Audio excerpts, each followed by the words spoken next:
Okay, so I'm going to talk a little bit right now about what type of decks I think the Mythic Rares from Journey into Nyx are going to fit into in Standard. So all of the Mythic Rares have now been spoiled, and what I'm going to do is go one by one and just kind of give initial impressions based on how I think they'll fare in Limited, and my expectation for how they'll play out in Limited formats, and also, just some initial impressions of maybe a Standard deck or two that could want, or could want this card, or could form around this card, potentially. So let's start with the non-multicolor. There are 4 single-color Mythics, one for every color except green. Interestingly enough, there was no green Mythic in Born of the Gods, and there is no green Mythic in Journey into Nyx. Now, I have a few sort of ideas or speculations on why that's the case. Of course, every color got 2 Mythics in Athreos. So green did get Nylea and Keranos.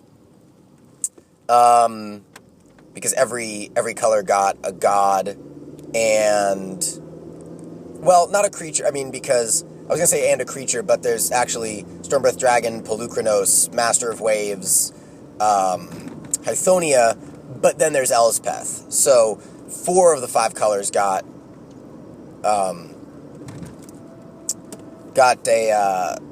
a creature in Athreos for a single color Mythic. Now, interestingly enough, when we get to white, just a quick note that white, for the 3 Mythics that it's received over the course of this single color, monocolor Mythics, over the course of this block now, it has Elspeth, it has Brimaz, and it has her weapons. So there's a Planeswalker, a legendary creature, and a legendary equipment artifact, which is interesting.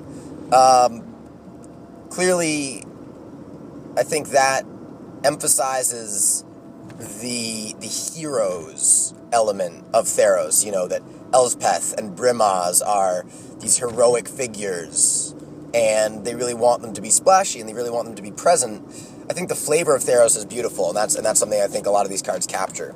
So, that's a whole nother discussion, but I do think that a lot of these cards capture various flavor elements beautifully, and I'll maybe touch on that briefly. So, first, let's go through the gods.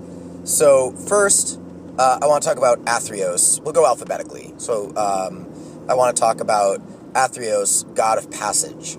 So, 1 black-white, converted mana cost 3, for a 5/4 indestructible legendary enchantment creature god. When your devotion to black and white combined is less than 7, he's not a creature. Same devotion mechanic we saw on the allied color gods from Born of the Gods. And his static ability is whenever a creature you own dies, return that creature to your hand unless target opponent pays 3 life. So the wording on this card is very interesting on a lot of different levels. First of all, and I'm not going to talk much about Commander in this particular discussion, but, first of all, just the fact that it says own and not control makes me think that Commander was on the mind of the designers and developers when they worded this, because if someone, control magics your creature and takes it away, and then you kill it, right, with let's say you're playing black-white, so let's say it's like a white creature, let's say it's like a Baneslayer Angel, and then you Doomblade it, right? Well, now you can return it to your hand unless they pay 3, not unless they pay 3 life, actually, unless target opponent pays 3 life. Again, very interesting in multiplayer because you choose which opponent makes the decision. So, like, I think Athreos is really strong because Commander is the format that we're least going to talk about in this discussion, and he already seems very good, potentially a build around me Commander, but if not, definitely a creature slash enchantment, that fits into many Orzhov decks, fits into, like, I mean, I have an Esper EDH deck in the works, and I'm fairly certain I'm going to be putting him in. Even, if you're building, let's see, black, white, green, like a junk, I mean, I could see him going into that. Black, white, blue. Well, we already talked about Esper, yeah. Black, white, red. Huh. I mean, yeah, now I'm just brewing in my mind. I'm getting off topic, but alright, so the point is I already like him in a format that's sort of the least competitive of the ones we're going to talk about. But now let's move on and talk about Limited. So I like Athreos a lot in Limited. In fact, there's only one god in the set that I like better than Athreos in Limited, but I'll get to that. Athreos I like in Limited, particularly in Sealed.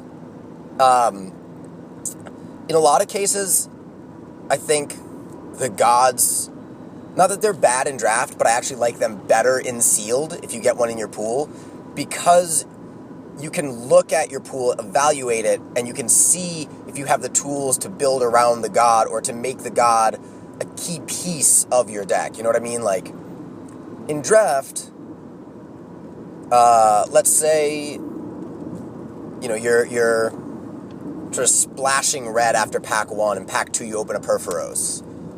Well, okay, like, how many creatures do you have? Now, do you need to prioritize creatures? Do you need to switch more heavily into red if you take that Perforos? Like, how much do you want to commit to the Perforos plan? And it's only one card in your deck, right? There are games where it may never show up, and you don't want your deck to just be reliant upon this one card to win you the game every time.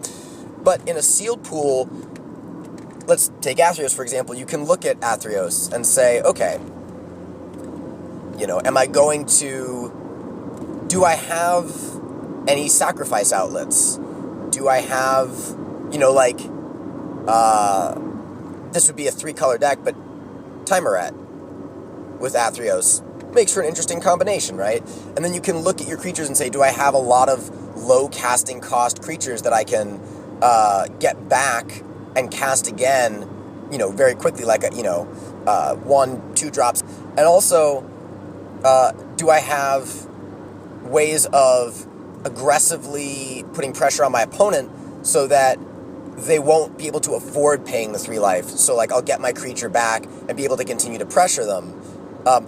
Because I think that's generally where Athreos shines, is like, it's nice to make them pay 3 life, but, like, one thing I found out when I played against people who were playing Mogis is if they weren't putting a lot of pressure on me, then I usually just always, not always, but I usually just took the 2 damage every turn instead of sacrificing a creature, because my creatures were allowing me to stall their pressure, to keep them from putting board pressure on me. And my creatures were also advancing my game plan in one particular deck that I played against Mogis, where I had Phenax and wanted to mill my opponent out. And so, I mean, I probably took 10 damage from Mogis over the course of the game, and I won the game. Like, I wasn't scared of taking 2 a turn in that matchup.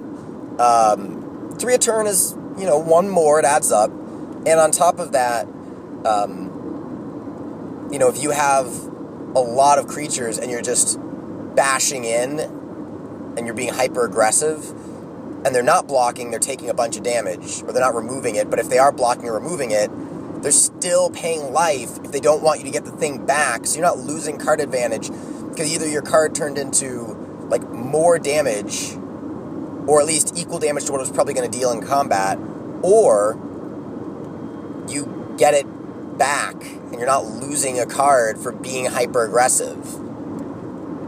Building around Athreos, like, at the pre-release, I want to open an Athreos and go, like, aggressive white-black heroic. Like, I think white-red heroic, white-blue heroic, those are the two heroic archetypes in Limited that work the best so far, without Journey into Nyx, right? But I feel like if I pick the white pre-release pack, let's say, I know I'm getting Dawnbringer Charioteers, which is the white pre-release promo, and then I get Athreos in my pool, like, man, that's a deck that I want, right? Keep throwing Dawnbringer Charioteers in there. If they remove it somehow, then they either take more damage or I get it back, you know? And also, like, in that deck where you might be, let's say, playing a Dawnbringer Charioteers, you know, after you play an Athreos, and then bestowing the Dawnbringer Charioteers with an Observant Alseid, or then, you know, putting an Ordeal on it, or something. Like, it's not that you need to get up to 7 Devotion to make Athreos worthwhile in that deck, but it's not unforeseeable that you do actually get up to 7 Devotion. So, from that perspective, I like Athreos a lot. Draft, I think he's still good. I might knock him, like, in Sealed, I think he's a bomb. Like, I don't think he's a win-the-game-by-himself bomb, but, like, if you are playing a limited deck without creatures, what, you know, like, there are very few limited decks that don't run a bunch of creatures that can have a shot at consistently winning.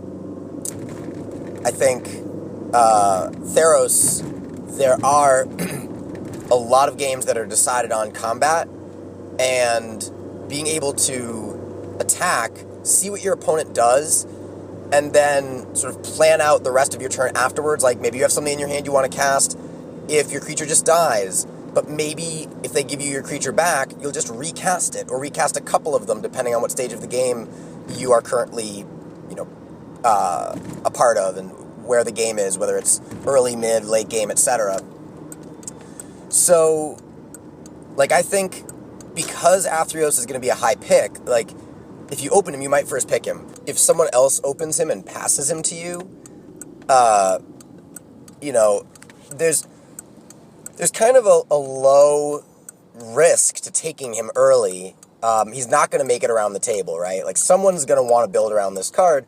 And, you know, if you pick him and then those colors aren't open, or one of those colors isn't open, whatever. Like, it's a speculative pick early on in a draft, and you know, you can still stay open. But if you can build around him and pick up things like Oresco's Sun Guide and a Crow and Skyguard and Wingsteed Rider and even stuff like Baleful Eidolon, you know, for black, things with reusable comes into play effects like Grey Merchant of Asphodel and Disciple of Phenax, and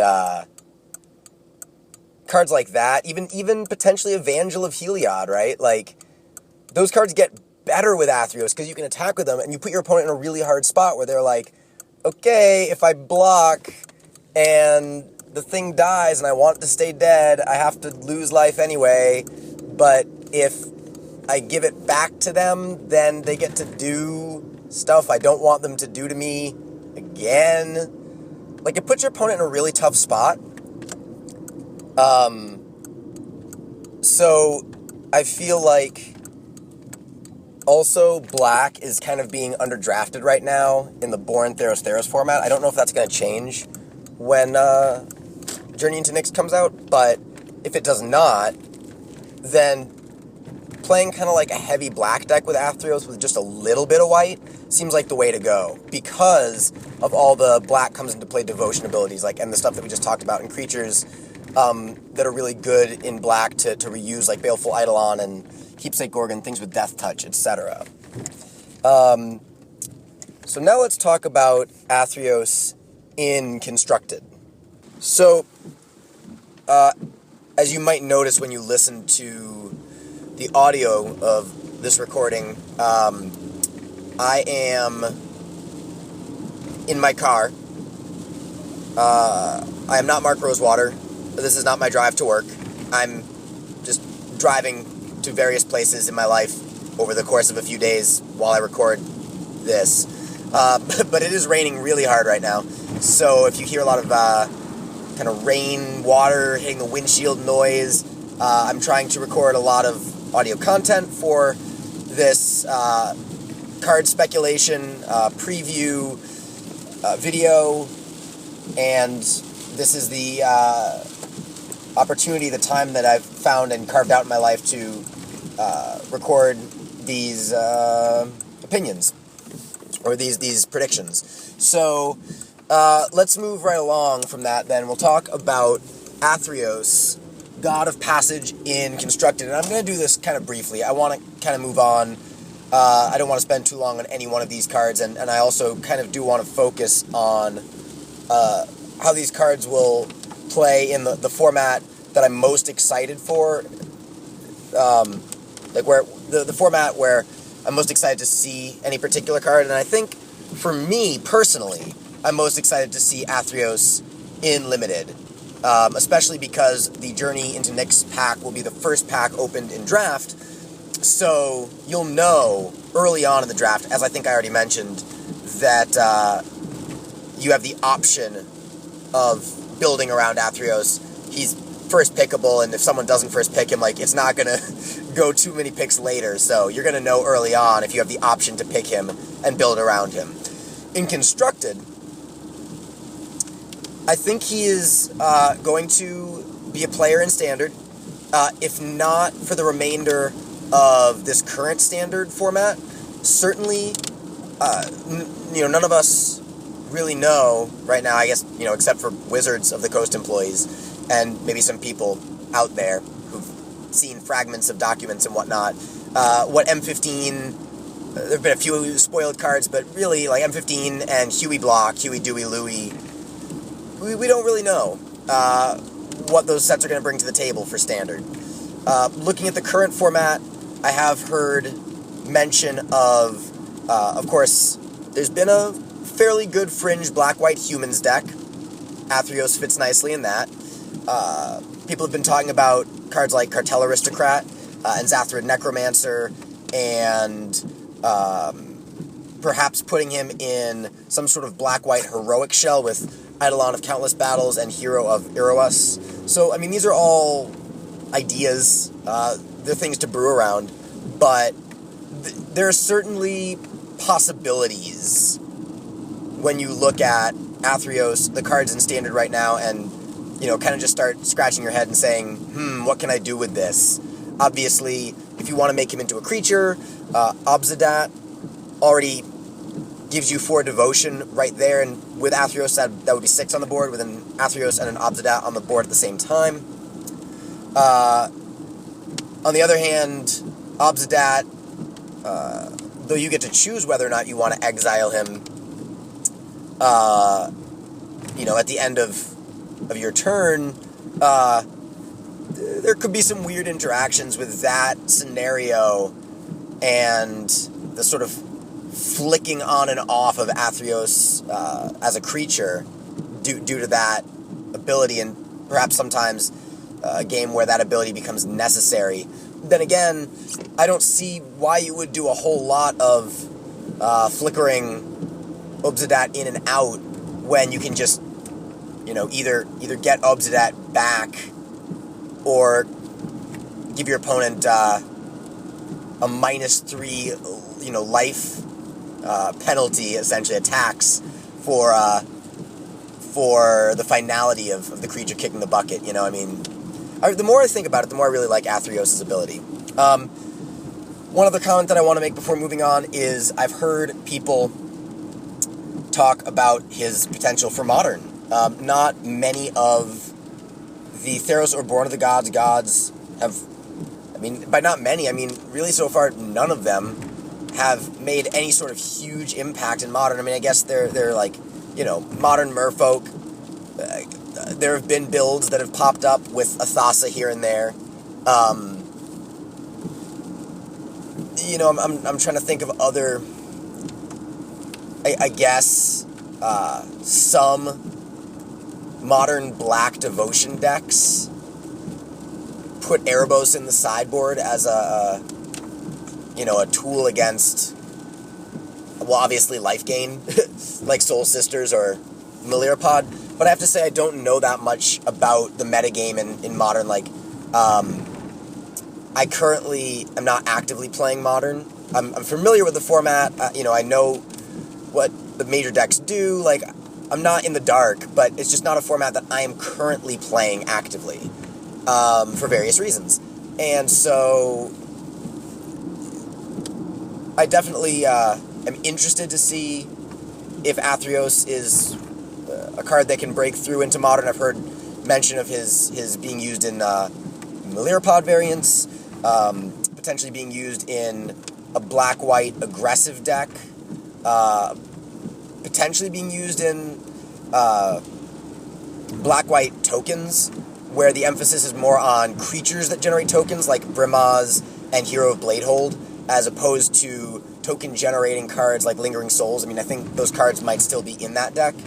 This new proposed deck that's like a black-white tokens deck with Athreos, but it would be interesting to build that deck around token-generating creatures that you could get back, potentially, with Athreos if they die. And it's like, I don't know if that deck is a viable competitive thing, but it might be, and even if it isn't a viable, super competitive tournament deck, it still might be a decent sort of, try it out at your FNM type deck. I mean, I'm always looking for fun decks that are competitive as well. I don't necessarily always want to play, the most expensive, most popular, Melirapod or Azorius Control type deck, but I always want to play a deck that has a shot at winning. Like, I'm not going to go to an FNM playing,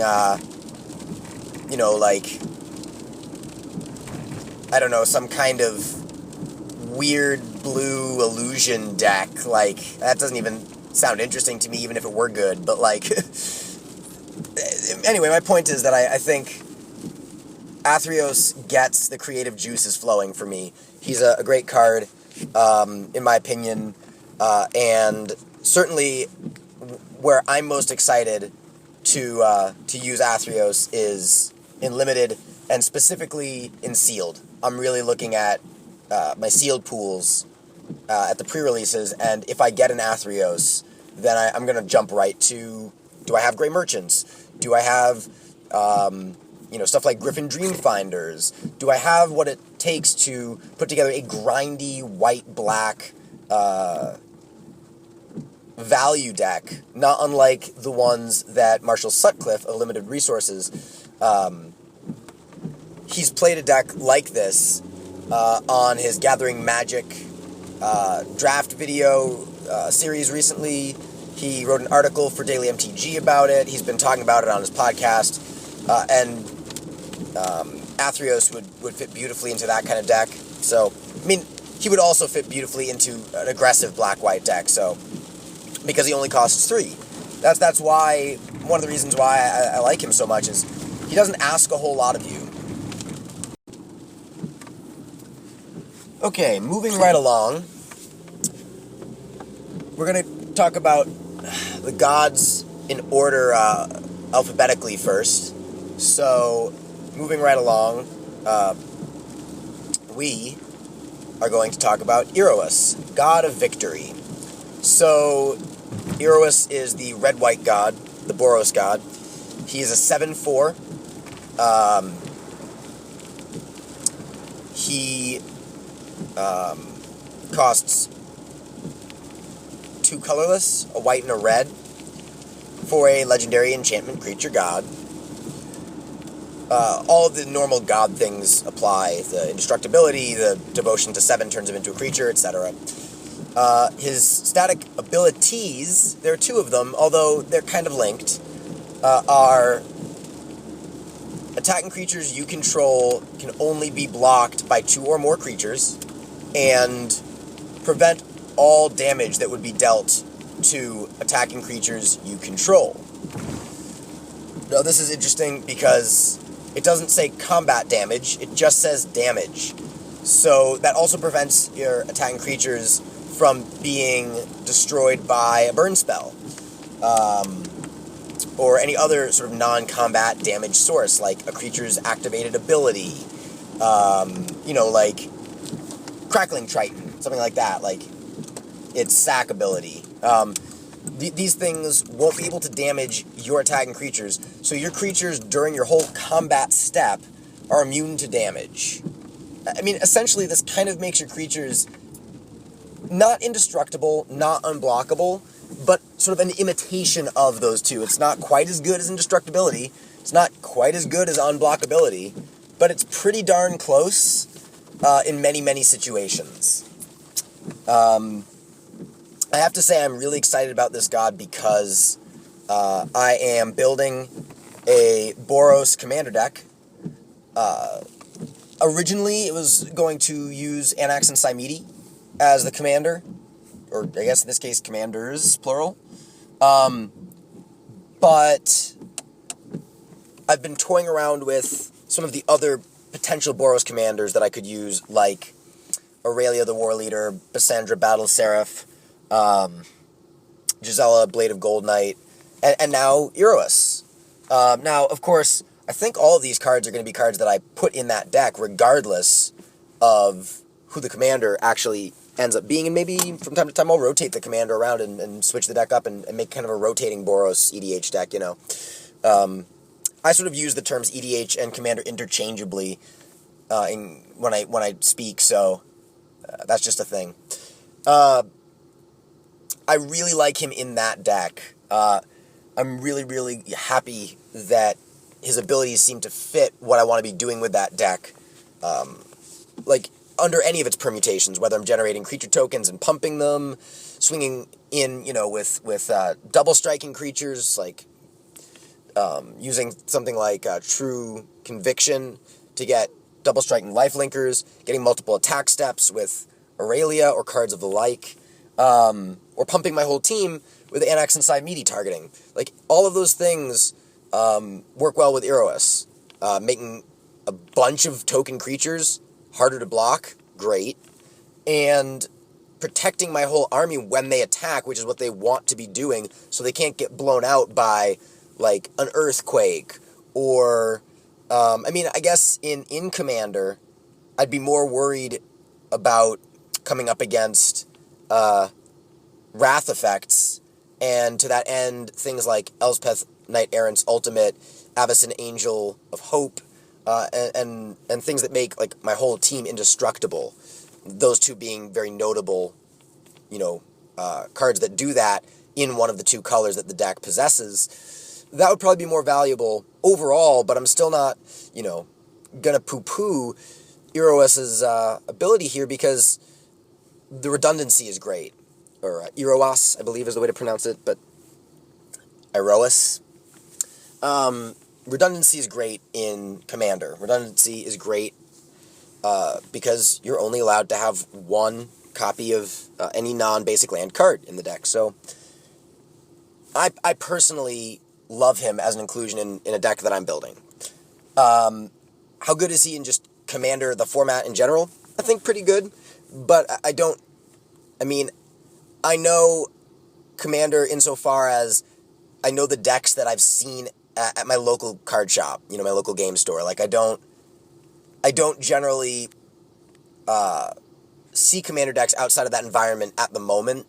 I've never played a Commander side event at, like, a major, a GP or an open tournament or a TCG player max point series thing. So that being said, let's move on to the impact that I think this card will have in Limited, or more accurately, what I think this card will how this card will perform in Limited, and what I think its floor and its ceiling are. The next portion of this recording is being recorded with a bit of a nasal throat cold. So if my voice sounds a bit different, just bear with me. But other than that, let's get moving right along. And we'll talk about the impact that I expect Iroas to have in limited formats. As a bit of an aside, of course, it might be worth mentioning now that, for those of you who are not aware of the statistics, Wizards claims there's one Mythic in about every 8 packs average. And that means that in a booster box, there could be 1, there could be 6, but generally there's somewhere around 3 or 4. So if you're drafting, 8 packs of Journey into Nyx around a draft pod, and as the first pack of, Journey first, then Born of the Gods, then Athreos, well, that's only 8 packs out of a box. There might be 1 Mythic, there might be 2, there might be none in that whole pod for Journey. So it's not like you're going to see these Mythic rares with great regularity. But, that being said, strange statistical anomalies happen. I've drafted Athreos, God of the Forge, 5 times in both, I think 3 of them were in triple Athreos, and then 2 of the subsequent, let's see, 1, 2, 3, 4 times in triple Athreos, and once in Born Athreos draft format. Now, obviously, it's much more likely when you're opening 24 packs of Athreos around a table that a few Mythics are going to get passed around or opened. But, that's a weird statistical anomaly, right? That I opened or was passed 4 copies of the same Mythic throughout the triple Athreos draft format life cycle. So stuff does happen that kind of breaks expectation or statistical regularity. But that being said, my goal here is just to provide a fun look at the Mythic rares before Journey into Nyx is released, and also give you some ideas on how to, if you first pick one of these potentially, what does that mean? Or if you see one of them in your seal pool, what does that mean? It might not happen often, but it'll happen to someone, and obviously these are cards that people are really excited to play with, so why not give them, the appropriate scrutiny? So, I think that Iroas is a tough one to evaluate, because when you are behind, when you have an empty board, he does nothing. Literally nothing. Let's say you're building up to him, right? So you play, let's say you play turn 1, a Crowing Crusader, turn 2, Phalanx Leader, turn 3, Wingsteed Rider, and then on turn 3, your opponent plays Anger of the Gods. Now, that's a rare from Athreos.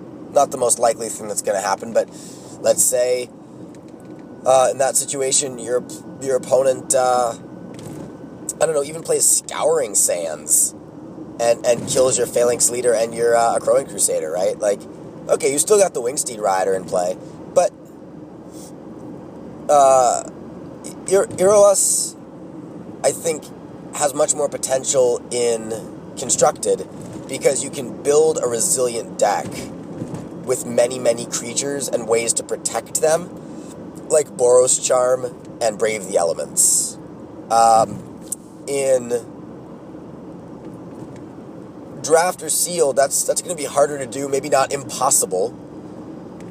But, it's going to be impossible to do it with those 2 cards I just mentioned, because they're not in Athreos block. But, you get the idea. It's not impossible to have God's Willing, or just a bunch of cheap creatures, so that you can keep, pumping them out faster than your opponent can deal with them. The worry that I have about the God of Victory is if you're at parity with your opponent, right, and you draw him late game, and you have a bunch of creatures out, but so do they, and so you can't really attack through them. Well, now, all of a sudden, your attacks just got super crazy right away. You play Iroas, and all of a sudden, all of your attackers are hugely problematic for your opponent. But if you play Iroas early in the game, and you're still kind of building up your board, I mean, you can get out to a pretty early lead that's hard to come back from for your opponent. Like, your opponent will have a really tough time coming back from a game where you start out with like a 1-2-3 drop, like I mentioned, and then play Iroas, and your opponent doesn't have an answer. You know what I mean? That's probably going to be over really soon. Obviously, they might have blockers, but all of a sudden, blocking got really bad for them. The other thing, though, to mention about him is my concern, though I do like him, is that if you are behind, he just does nothing. Like, if you are behind and late in the game, you need to top deck something that will put you back in it, and you don't have creatures out, right? Like, you're way behind, you need something that can stabilize, like, I don't know, a big, efficient blocker, or some kind of removal spell. He's not going to get the job done. Now, that's certainly not a reason to keep him out of your deck. I mean, red-white heroic has been one of the most popular archetypes in the Theros block draft formats leading up to Journey into Nyx, and I don't expect that to subside. I mean, dream deck here, if you have all the good white heroic guys, like a Skyguard, a Wingsteed Rider, a Phalanx Leader, and then you have a Crow and Hoplite, and then you have, I mean, let's just go, like, to Magical Dreamland here and say that you have an Anax and Saimidi and Iroas. Like, stuff starts to get pretty nuts. So, I like him. My only concern, and the thing I would caution people about, is, you know, don't expect him to win you a game out of nowhere that you're already struggling to stem. Like, if you're struggling to stem the bleeding in a game that it looks like you're going to lose, he's probably not going to help you stabilize and win that game. But he's great when you're at parity with your opponent. If it's a creature-based parity, he's great when you're ahead.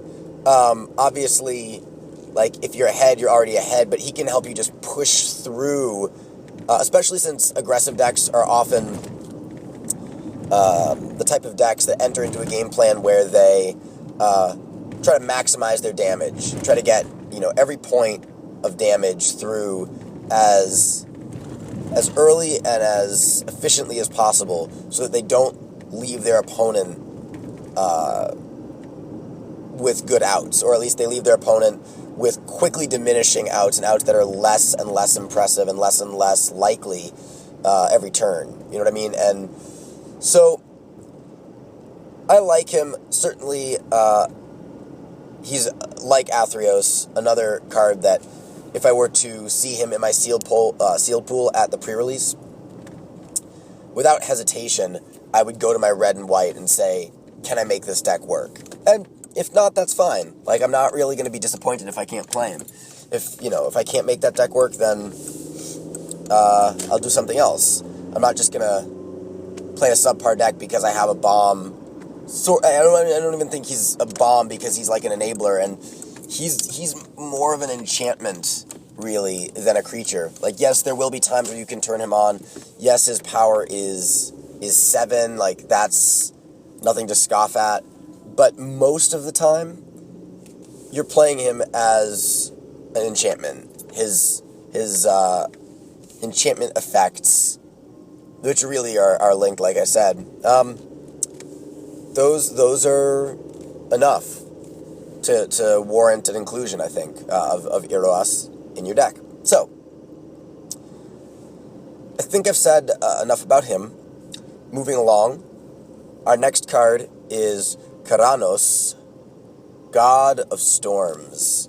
So, he is a... I'm pretty sure... So, I'm about to do this from memory. I'm almost positive I remember all of this information accurately, but if for some reason what I'm about to say is inaccurate, I apologize. I'm doing this from memory. I don't have the ability to look at a picture right now. I am driving my car. So,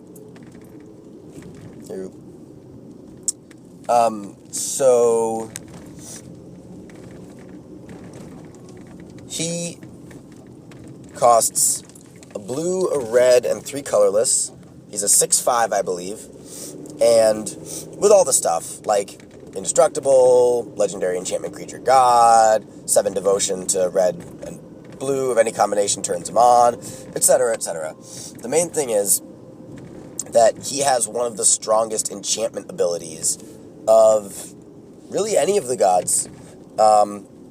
There's been a lot of debate over how good he is and where he fits, but no one that I've talked to denies just the sort of raw power of his ability. And one of the reasons is because it doesn't require anything else to be good. Like we were just talking about, like Iroas and Athreos, they both require creatures to be good. Now, Athreos, Iroas, like, if you're building a constructed deck around them, and to be fair, a good limited deck is usually going to have an abundance of creatures as well. So, they're not hard to build around, but they do require a supporting cast to really shine. Keranos really doesn't. I mean, here's the thing, his ability is, I believe it says, for the first card you draw on your turn, I think it says on your turn, I'll double check in a moment, but that's important because if you draw a card on your opponent's turn, his ability does not trigger. So I'll double check that in a minute, but I believe it says if you, for the first card that you draw on your turn, you know what? Never mind. I'm going to look it up right now just to make sure that I have this correct. So, it says, okay. So he reads, reveal the first card you draw on each of your turns. Whenever you reveal a land card this way, draw a card. Whenever you reveal a non-land card this way, Keranos deals 3 damage to target creature or player. So, there are a couple of important things to note about that ability first, before we go any further. One is, it doesn't say may. I was wrong about that a moment ago. So, you must reveal the first card you draw on each of your turns. Usually, that's going to be during your draw step. However, if you have some kind of draw a card instant that you want to play on your upkeep, then you actually can use that card, whatever that card might be. Whatever the card is that you have, that says it's an instant, it does something, and whether it's a cantrip or an instant that just draws you some cards, like if you have an instant that allows you to draw a card as part of its or all of its ability, right? Then you can play that during your upkeep and use sort of your I must reveal a card and do something card for the turn right then and there before you actually draw the card for your draw step. Which, if you then flip over a land card, means that you're essentially actually drawing, more than 2 cards, depending on what draw spell you played. Or like if you played a spell that says draw 2 cards, draw 3 cards, whatever, you know what I mean? You only have to reveal the first one, and that's important. It's also important to note that the deal 3 damage part of his ability is contingent upon any non-land card. Doesn't matter what it is. Artifact, planeswalker, creature, enchantment, whatever. Like, as long as it's not a land, you're dealing 3 damage to something. If it's a land, you're drawing a card. So, briefly first to talk about this as a card in Constructed, I have to note the amazing synergy with this and Thassa. Because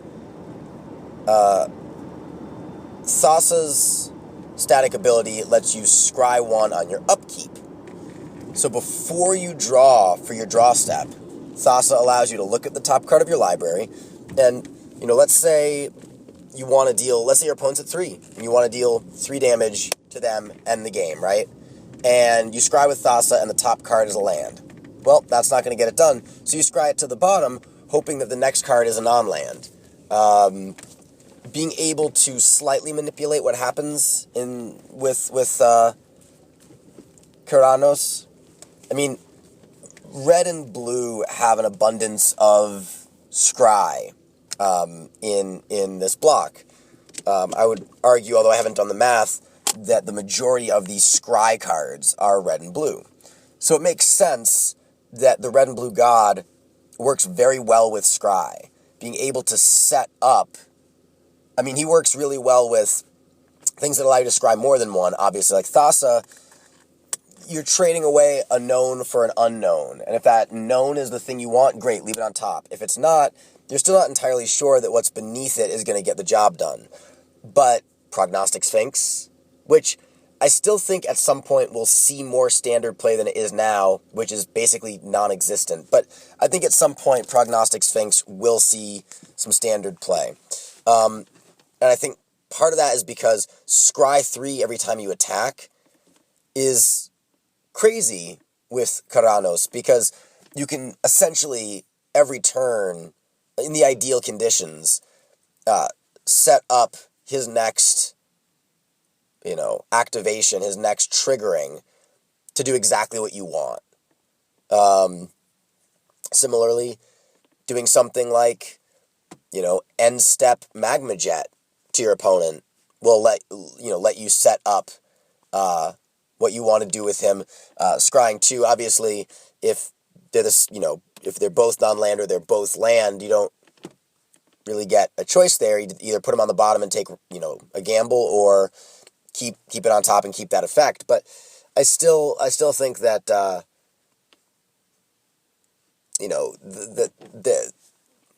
there may be a new red-blue deck that emerges to make use of Keranos. I've heard people talking about his potential in American Control, or in Mono Blue Devotion Splash Red, instead of Mono Blue Splash White, which people have been doing for Afara, Detention Sphere, etc. Melissa DeTora wrote in an article on TCGplayer.com that she thought it was possible that Mono Blue Devotion is going to start splashing red for Keranos, and a few other cards. But I'm of the mindset that perhaps it doesn't exist yet because the cards aren't there, and they will, trickle down through M15 and the next block. But I'm of the mindset that the deck that really wants Keranos, and the deck that will just make him into a constructed star, doesn't exist yet, but it will. And that's just a speculation on my part. Now, in terms of Commander, I'm very excited about this card for a few reasons. So, this is actually going to be a segue because the deck that I'm really excited to put Keranos in is also the same commander deck that I'm very excited to put Kruphix in. So Kruphix is the next card we're going to talk about. Kruphix, God of Horizons. And the deck that I'm really excited to build for Commander that includes these two gods is what I'm calling Rug Ramp. So it's going to be red, blue, green, obviously, because it's going to have the blue-red god and the green-blue god. So I guess it'll really be kind of, I would have to say a green-blue primary base with red as a bit of a support color. But the reason I like our God of Storms in this deck is because he will often just be another way to increase card selection. Well, not really selection, let me rephrase that. He will be a way to increase card utility. And then with Thassa, like I already talked about, because I'm going to put her in the deck as well, increase card selection and card utility. One of the things that I want to do with this commander deck is put in a lot of cards that have multiple roles or multiple purposes in the deck.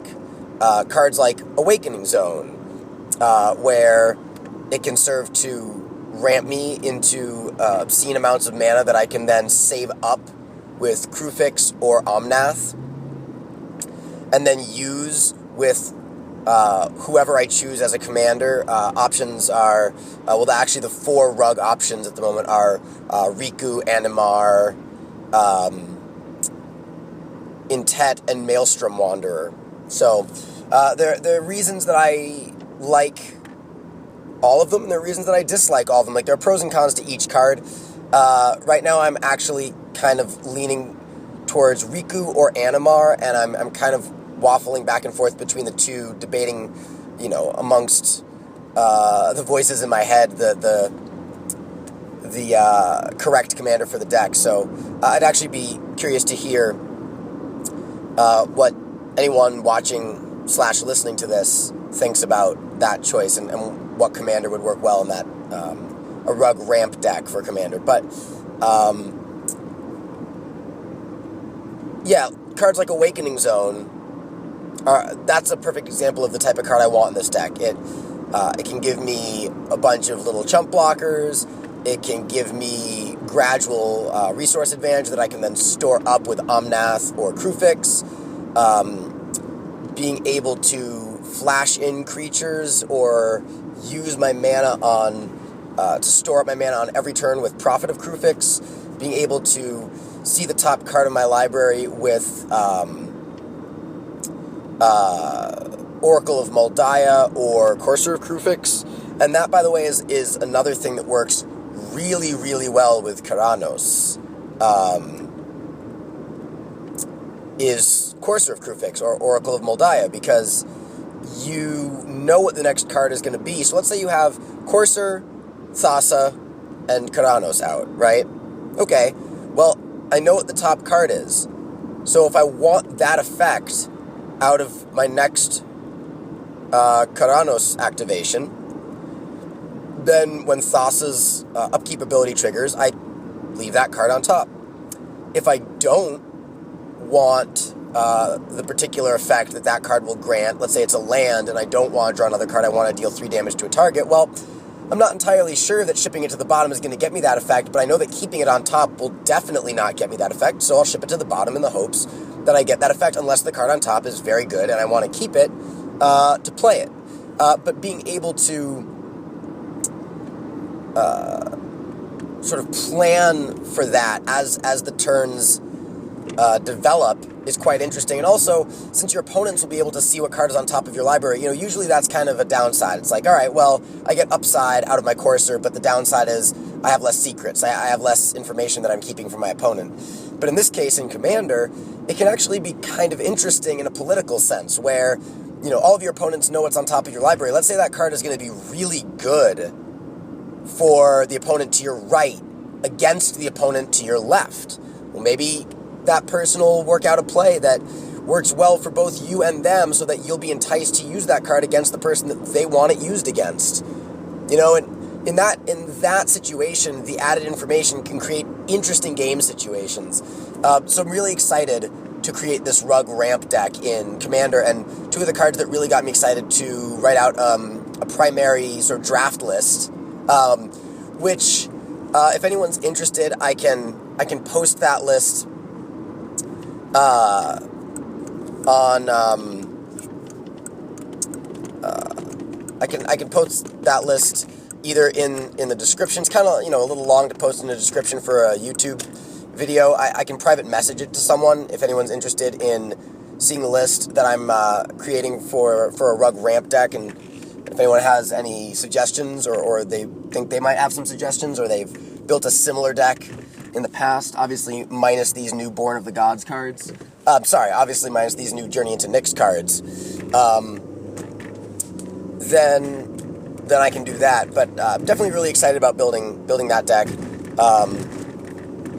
Also, the no maximum hand size thing from Kruphix, and we'll get to Kruphix in detail in a minute, but that actually might matter in this deck. I'll have Flamespeaker Zagana in there, so I might be able to draw a ton of cards off of her, and I'll have other sort of card drawing effects, like Regal Force, and things like that. Again, I'm a big fan in Commander of utility creatures, like creatures that are good attackers and blockers in a format where there are a lot of battle cruisers, but also creatures that have some sort of powerful activated ability, or a good enters the battlefield, or dies trigger, or a sacrifice effect. Like, just vanilla or French vanilla creatures, for me, like, aren't really the reason why I sign up for a Commander deck. Like, I sign up for a Commander deck because I want, like, Spirit of the Hearth that gives me hexproof. I want, like I just said, Regal Force, a big green creature that draws me a bunch of cards. I want these gods that have static abilities. So, moving right along to our limited and constructed analysis of Kruphix. Kruphix is a 4/7 for, I believe, 3 colorless, a green and a blue. And Kruphix states you have no maximum hand size, and then also mana, if mana would empty from your mana pool, it becomes colorless instead. I'm not sure if I got the wording on that 100% word for word exact, but that's basically what it does. It turns any time a step or a phase would end, but also any effect or spell, few and far between though they are, that causes mana to be forcefully emptied from your mana pool. In any of these instances, that mana would actually be converted to colorless and just stay in sort of like a reserve bank for you to use whenever you want. A good way to track this would be just like, spin down life counter, bunch of dice, or even just a separate piece of paper from your life total. I mean, you can track that in many ways, but the end result is that you want to keep track of that and not just keep it in your head, because it could get quite obscene, like, I should say quite absurd. Like, the Commander deck that I was just talking about, I have no doubt that with Prophet of Kruphix out and, like, Awakening Zone and Mana Rocks like Grim Monolith and Mana Vault and whatnot, over the course of a few turn cycles, I could have 40 to 50 mana saved up in my reserve, which, by the way, will work beautifully with the new Hydra Broodmaster from Journey into Nyx. That's a card I'm really excited about. Now, that's a rare. We're not going to talk about it in detail here, but just go look it up. Think about saving up a ton of mana in a Commander game and then using all that mana to pay for the Broodmaster's monstrosity cost. Pretty nuts. Kruphix, we'll talk about limited first. So, I actually think Kruphix is going to be a better constructed card, and I think there will be a deck that seeks to abuse Kruphix and does so quite nicely over the course of Kruphix life cycle in Standard. But I think the limited applications for Kruphix, they are much more narrow. Those applications are not super exciting to me. So let me explain. So, excuse me, I'm getting over a bit of a cold still. This portion I'm recording a few days after the last portion where I mentioned that I was experiencing an illness, but I'm still getting over that illness, so I'm not really feeling 100%, and my throat still hurts quite a bit. Anyway, the no maximum hand size thing is kind of irrelevant in Limited. How many Limited games have you played where you're frequently discarding down to hand size, or you're stocked up with 10 cards in your hand? I mean, sure, you know, something weird might happen, like you might just get, I don't know, in an M14 draft, like 3 opportunities, or, you know, in a Return to Ravnica draft, you might get a Sphinx's Revelation, but in Athreos block specifically, how many ways are there to draw so many cards that you're just swimming in cards full up in your hand? You know, there are niche ways, like, I don't know, Triton Fortune Hunter, and then you target him with a bunch of cheap spells, and you draw like 3 or 4 cards. But let's be realistic here. There aren't really a ton of ways to draw so many cards in any sort of Athreos limited format, Athreos block limited format, that you're going to be just sort of, thank God I have this ability on the board. So the relevant ability to Limited is the storing mana ability. And there are actually some pretty cool things you can do with that. Because green and blue have flash creatures like Boon Satyr, like Horizon Chimera, like Breaching Hippocamp. Green and blue have flash combat tricks.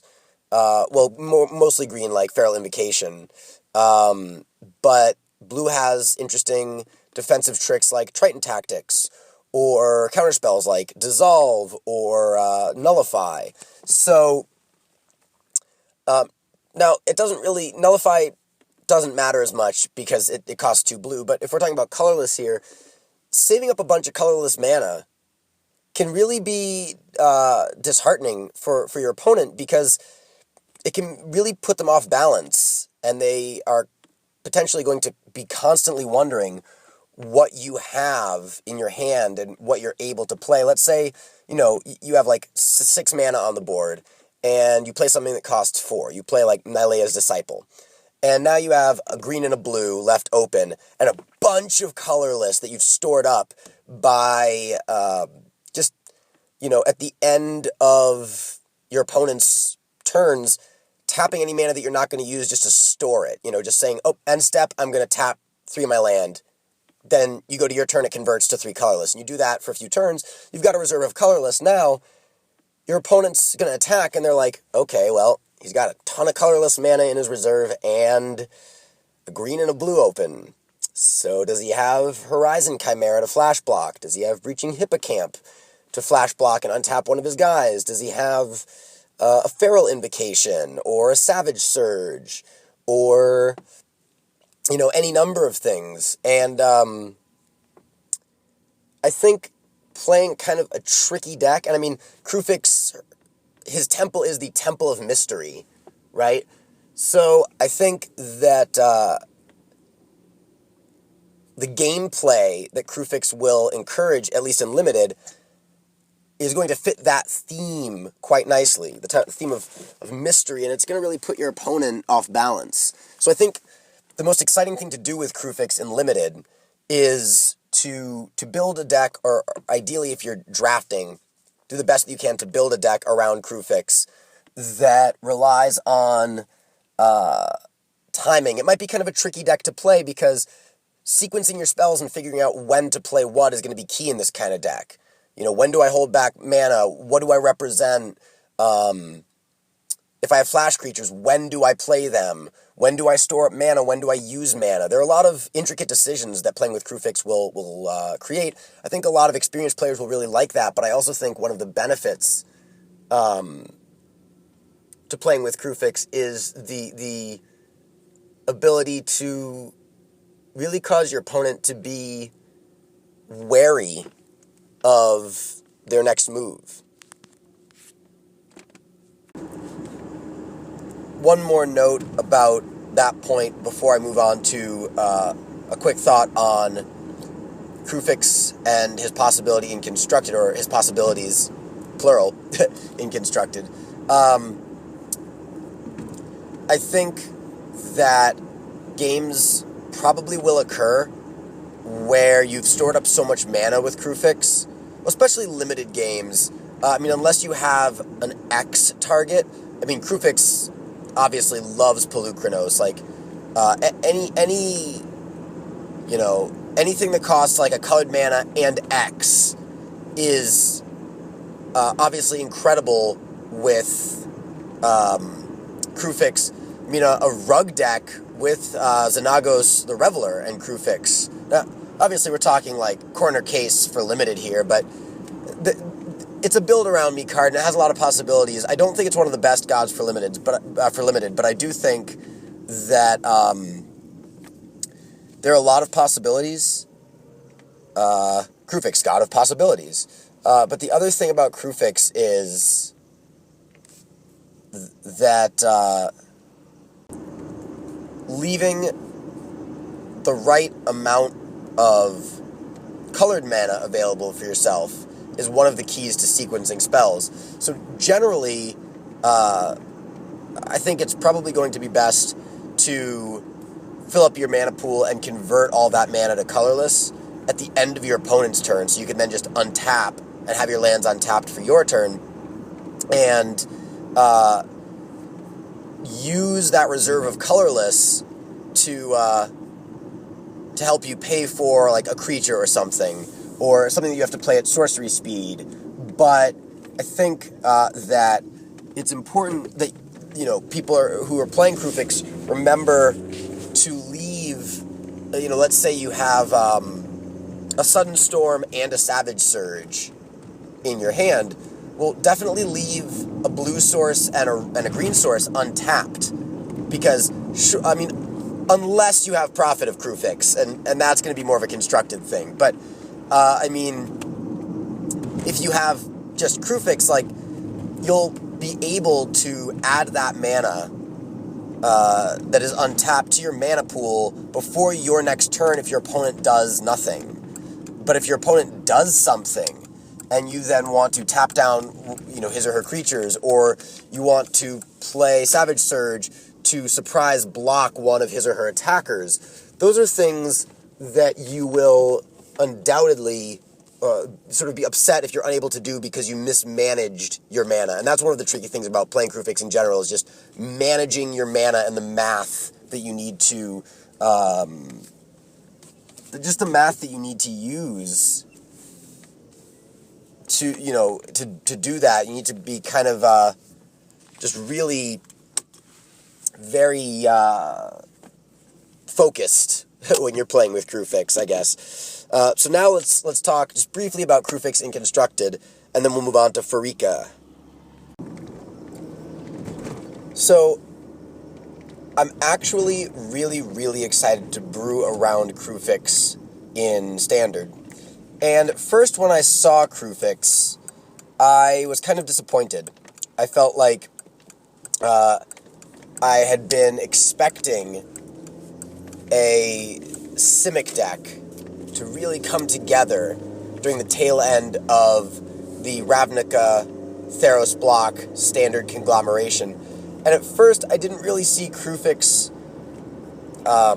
holding that deck together, gluing it together the way that I had hoped. But the more I think about the card and its applications and the way it works with some of the other potential cards that could go into, I guess, sort of a Simic ramp deck, sort of built off of a Green Devotion base, the more and more I like the possibilities. So I'm just going to throw out some cards. Obviously, this is just like kind of a brainstormy list right here, but here are some cards that I've brainstormed, going kind of by converted mana cost. I might forget a couple of them here as well, so, please feel free to give me some suggestions. But, of course, currently for the 1-drop slot, Elvish Mystic. For 2 drops, you have Voyaging Satyr, you have Burning Tree Emissary, you have Sylvan Caryatid, there's Great Hind, is it, or Great Hind? The mana-producing deer, I guess, from Journey into Nyx. For 3 drops, Courser of Kruphix, of course, and Kiora the Crashing Wave. For 4 drops, we've got Keranos, and I think Hero's Bane costs 5. I also think Hydra Broodmaster costs 5. Prophet of Kruphix costs 5. So now if we're going to the 5-drop slot, there's a lot of competition because also Kruphix costs 5. So we've got Kruphix himself, then Prophet of Kruphix, then Hydra Broodmaster and Hero's Bane, I believe both cost 5. Keranos costs 4, which is great. And Keranos, I think, works in this deck beautifully. We've also got some non-creature, non-planeswalker potential cards, things like Cyclonic Rift. Of course, the just monocolor gods like Thassa and Nylea, and their weapons, Bident of Thassa and Bow of Nylea. Those are possible inclusions.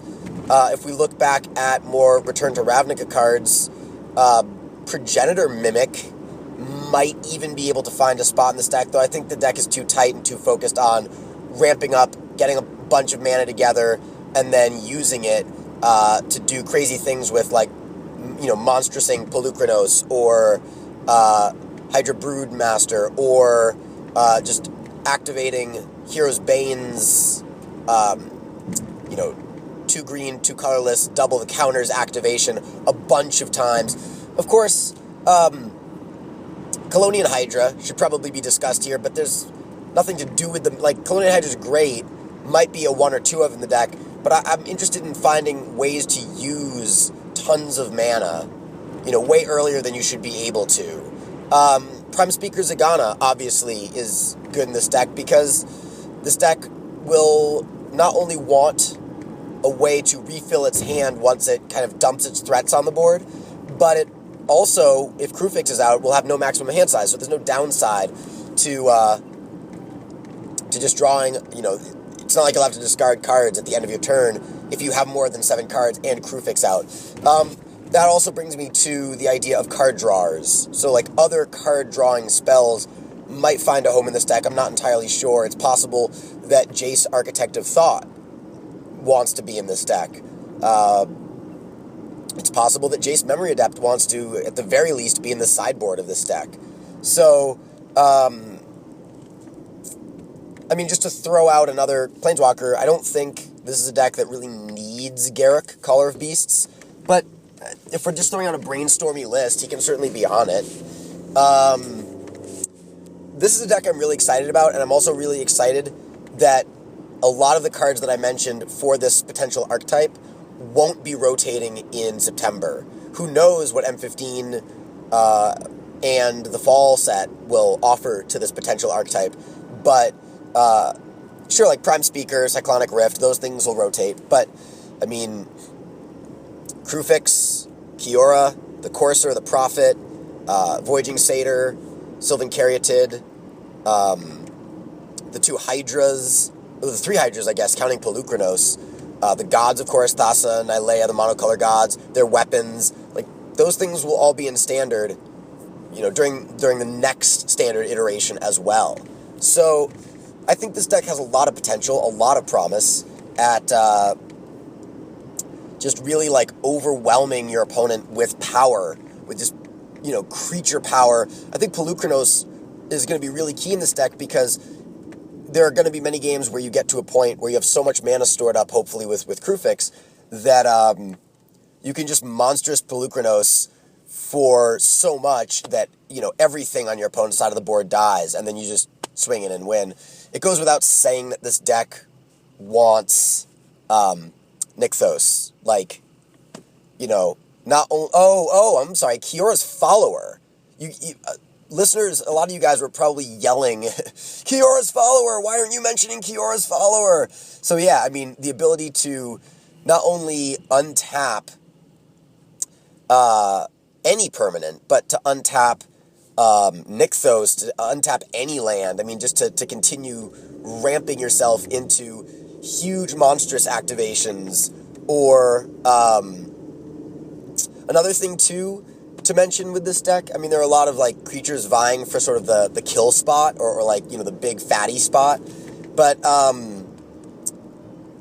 forget the name of it. At PAX East, the card in M15 that George Fan, creator of Plants vs. Zombies, he's creating a card, or created a card that is going to be a rare Hydra in M15. I forget the name of it, but that is another card when it comes out that could certainly fit itself into this archetypes. So,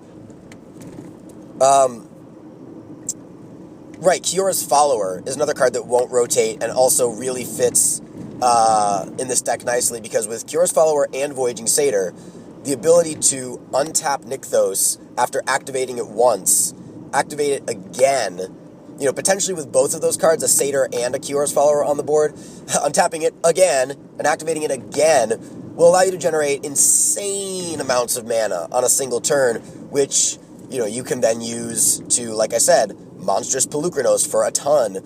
It'd be nice to find another way to use a large sum of mana, another mana sink for this deck.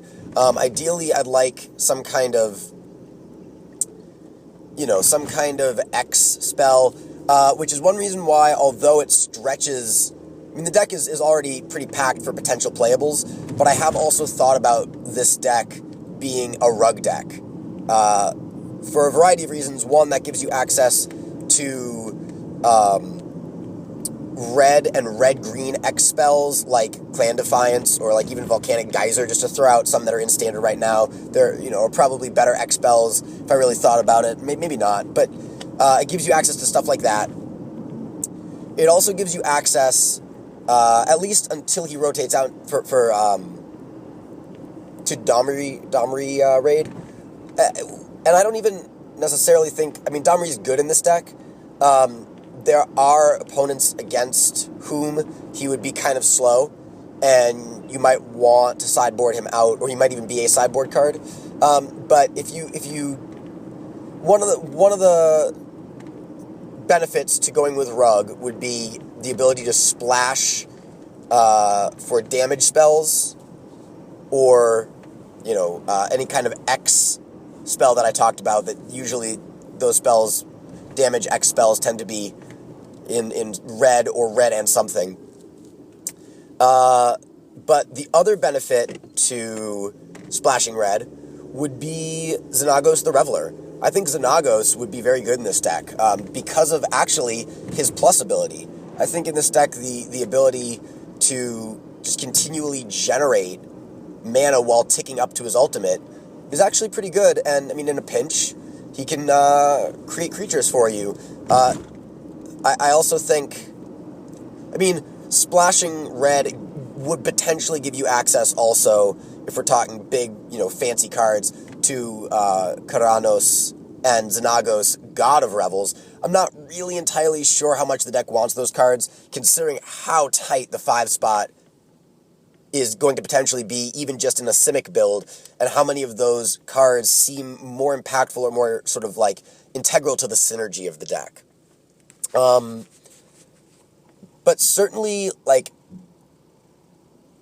I think, at least right now, like, there's a mana base in Standard that could support doing this rug style, especially since you'll have creatures that allow you to untap lands and potentially Sylvan Caryatid to produce any color of mana. I don't really see the red splash being a big deal. It might be that the red splash gives the deck greater reach and even access to certain sideboard cards that could be really helpful in certain matchups. Cards like Mizium Mortars. So, I mean, potentially maybe even Chandra Pyromaster out of the sideboard. I think this deck has a lot of potential, though. I am curious to hear what people think about it. So, I mean, leave me some suggestions or feedback, and if anyone has played around with a build like this, contact me and tell me your thoughts, because this is a deck that I'm really interested in building and playing for some of the Standard tournaments that come up throughout not only the remainder of this Standard iteration, but it's a deck that I'm looking forward to as a potential powerhouse during the Standard that will sort of morph in September when we get the fall set and the Standard that's going to contain Athreos block M15, and then the fall set, which is rumored to be called Warlords of Kanar, but we don't know for sure yet. The name of that set will be released officially during the top 8 portion of Pro Tour Journey into Nyx on May 18th, I believe. So, check that out if that's something you're interested in. So now, let's move on to Pharika. By the way, quick note, guys. If you're still listening, thanks for sticking with me. I wanted to talk a lot about the gods because this is the last set in Athreos block, and this is the last set that will be giving us these Athreos gods. And so I wanted to kind of really go in deep and talk a lot about what makes me most excited to see these new gods in Limited, in Standard, in Commander, because I think it might be easy for us to gloss over the gods and just be like, yep, they're part of Greek mythology, they're part of Athreos, but these are really cool cards. This is something that when I was a kid and I started playing Magic, I had sort of dreamed about. Like, oh, what if Magic did, the Greek gods? What if Magic did the Norse gods? What if Magic did an ancient Egyptian set? And we had, like, Ra and Set and Isis and Osiris. Now, of course, they may or may not do some of these other things in the future. There are planes, I think Kephali is the name of it. One of the planes that was represented in Plane Chase, one of the Plane Chase products, where the art kind of hints at an ancient Egyptian theme. So, I mean, we may be seeing other top-down designs in the future based on real-world ancient civilizations. But I think it's just important to note that these are cards that have a lot of resonance, not just in terms of their flavor and their top-down design, but in terms of the really cool reverence that these cards display for not only a really fascinating time period in human history, but a really fascinating mythology I'm not going to digress fully into a side note about Carl Jung and Joseph Campbell, but if any of you out there have read any Jung or Campbell, then you'll know a bit about the ideas they present regarding storytelling archetypes and mythological archetypes and some of the ideas as to why certain things appear throughout human history, certain symbols, certain storytelling points, certain sort of character archetypes, or even deity archetypes.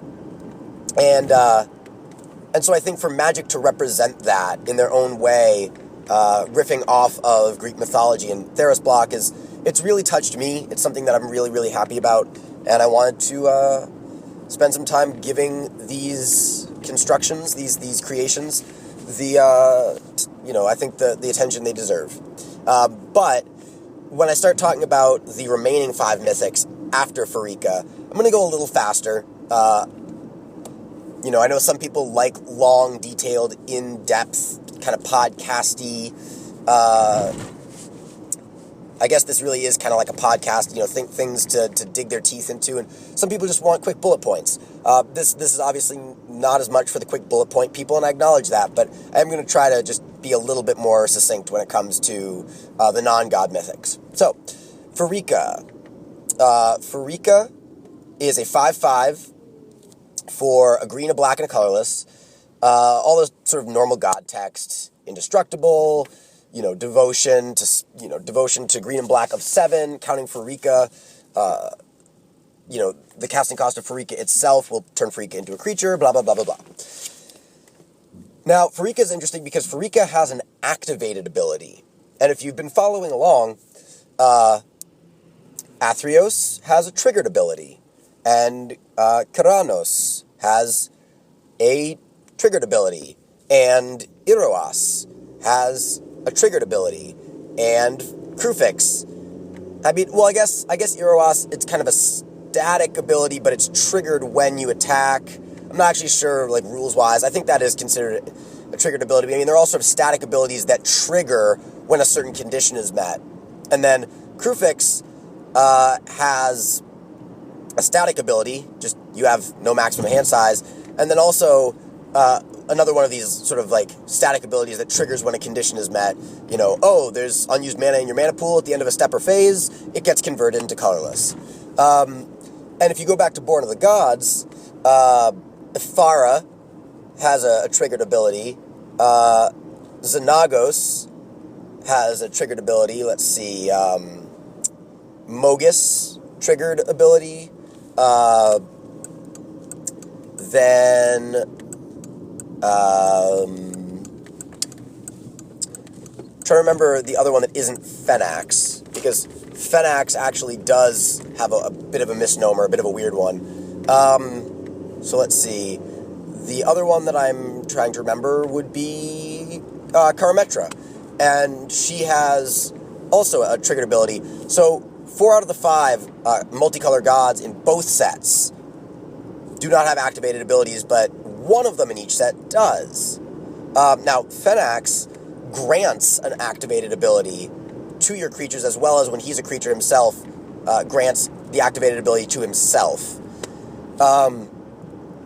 So Pharika is kind of unique in that she has an activated ability. It's also unique in that it's a mana ability, not a tap ability. And the ability is that it costs a green and a black. Exile target creature from a graveyard. Its owner puts a 1/1 snake token into play with Death Touch. So you can basically chew up creatures in graveyards and turn them into Death Touch snakes. Now keep in mind it says owner, so if you do this to your opponent, to a creature in their graveyard, then they will get a snake. If you do it to a creature in your own graveyard, then you will get a snake. So, I'm not really 100% sure how many times this is going to come up as, a beneficial thing to do to something in your opponent's graveyard. Maybe if they're playing a reanimator strategy, or they have ways to return creatures. If your opponent is playing, let's say in a limited game, your opponent is playing March of the Returned, and you know this, and you also know that they're playing Abhorrent Overlord, and, in Game 2, they cast Abhorrent Overlord, and then, after they cast Abhorrent Overlord, you play Sip of Hemlock and kill it, right? Maybe then you want to use Pharika's ability, because you're concerned that they have March of the Returned, and you don't want them to get it back, and it's going to exile the card from the graveyard. Generally, though, I see the utility, being a bonus, but the main thing that I'm going to want to do if I'm playing Pharika is turn my dead creatures into snakes, get utility out of my creatures. Every creature that I play is essentially 2 creatures now, as long as I have the mana to activate Pharika's ability. Now, since Pharika doesn't tap to use the ability, you can use it as many times as you want. If you have 10 mana, you can do it 5 times. If you have 8 mana, you can do it 4 times. Also, of course, if you run out of creatures to target in your graveyard, then you can't continue to do it. But Pharika's a hard one to evaluate. It's not, I try to be a well-rounded player. I try to play... I have my style. I like playing aggressive tempo decks a lot, but I consider myself someone that wants to better myself and learn how to play control decks, combo decks, aggro decks, mid-range decks. Like, I don't want to just say, I am this kind of player, and that's the box I'm in, because, that's going to limit you a lot if you open a sealed pool, and the best deck you can build in that sealed pool is a control deck, or at least you think the best deck you can build in that sealed pool is a control deck. Like, limiting yourself by saying, I am always going to force aggro, it's like, or I'm just going to build an aggro deck, metagame be damned. Like, well, is that really going to be the best way to progress and grow as a player? I don't think so. But I have to admit that in Athreos Limited, green-black is not a color combination that I really like. It's not a color combination that I've played in Sealed. It's not a color combination I've drafted that often. I don't absolutely hate it, and I know a lot of people who do like it and who have done pretty well with it. But I also have seen that color combination underperform many, many times, and it feels like a very synergistic, like to build a really good green-black deck, in draft anyway. I've seen people do it with Satyr Wayfinders and Nessian Asps and, sort of more of a graveyard-centric strategy where you get creatures into your graveyard and then play a Nemesis of Mortals, or in the new set, there's like Nyx Weaver. There are cards that sort of support the green-black mulch dredge theme, which is sort of a central theme of the color combination. Certainly it is for the Golgari Guild in Ravnica. And I'm not saying it's a bad strategy. Like, I know that people play it. I know that some people like it. I know that people do well with it. It's not so much my thing. It's definitely something that I want to improve upon. Like, playing that strategy is something that I know is a weakness in my game that I can shore up by practicing it.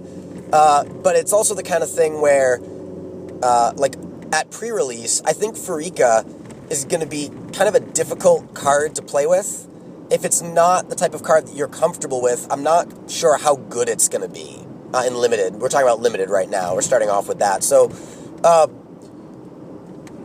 on the flip side, though, turning it into a 5/5 indestructible creature might be a bit easier than some of the gods, because of the propensity of dual, or even, I'm actually trying to think of an example of, like, triple mana symbols, but, like, there are a lot of green and black cards that have two colored symbols. There are cards like Nemesis of Mortals, Nylea's Disciple, Abhorrent Overlord, Grey Merchant of Asphodel, Disciple of Phenax.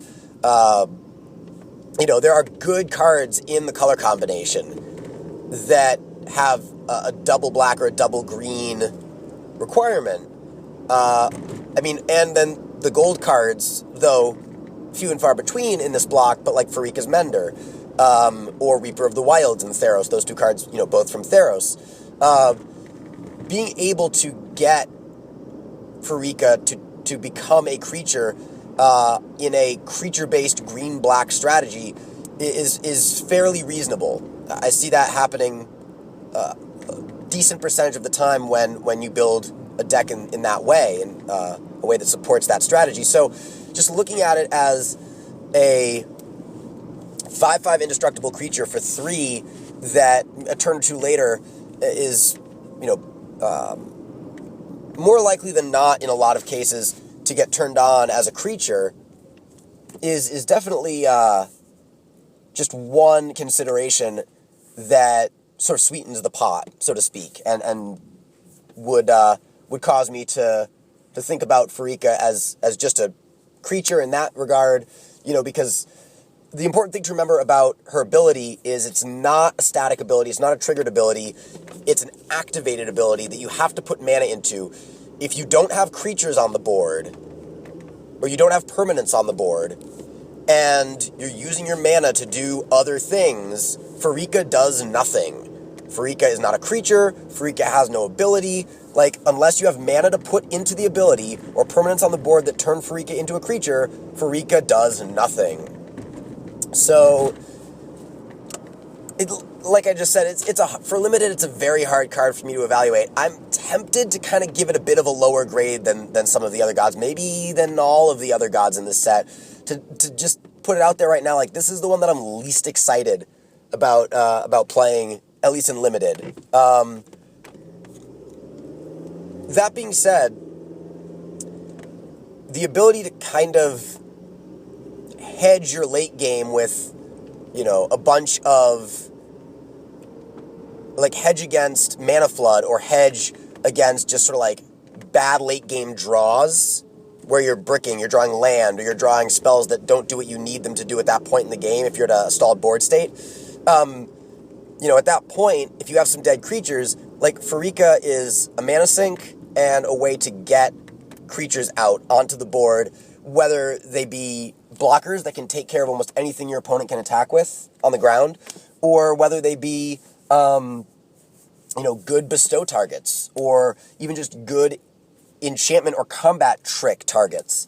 Her utility is there, and I think the deck that's most going to want Pharika is the deck that Green-Black has already been sort of pushing towards in the block already, the graveyard-focused ramp deck with big creatures and creatures that have utility.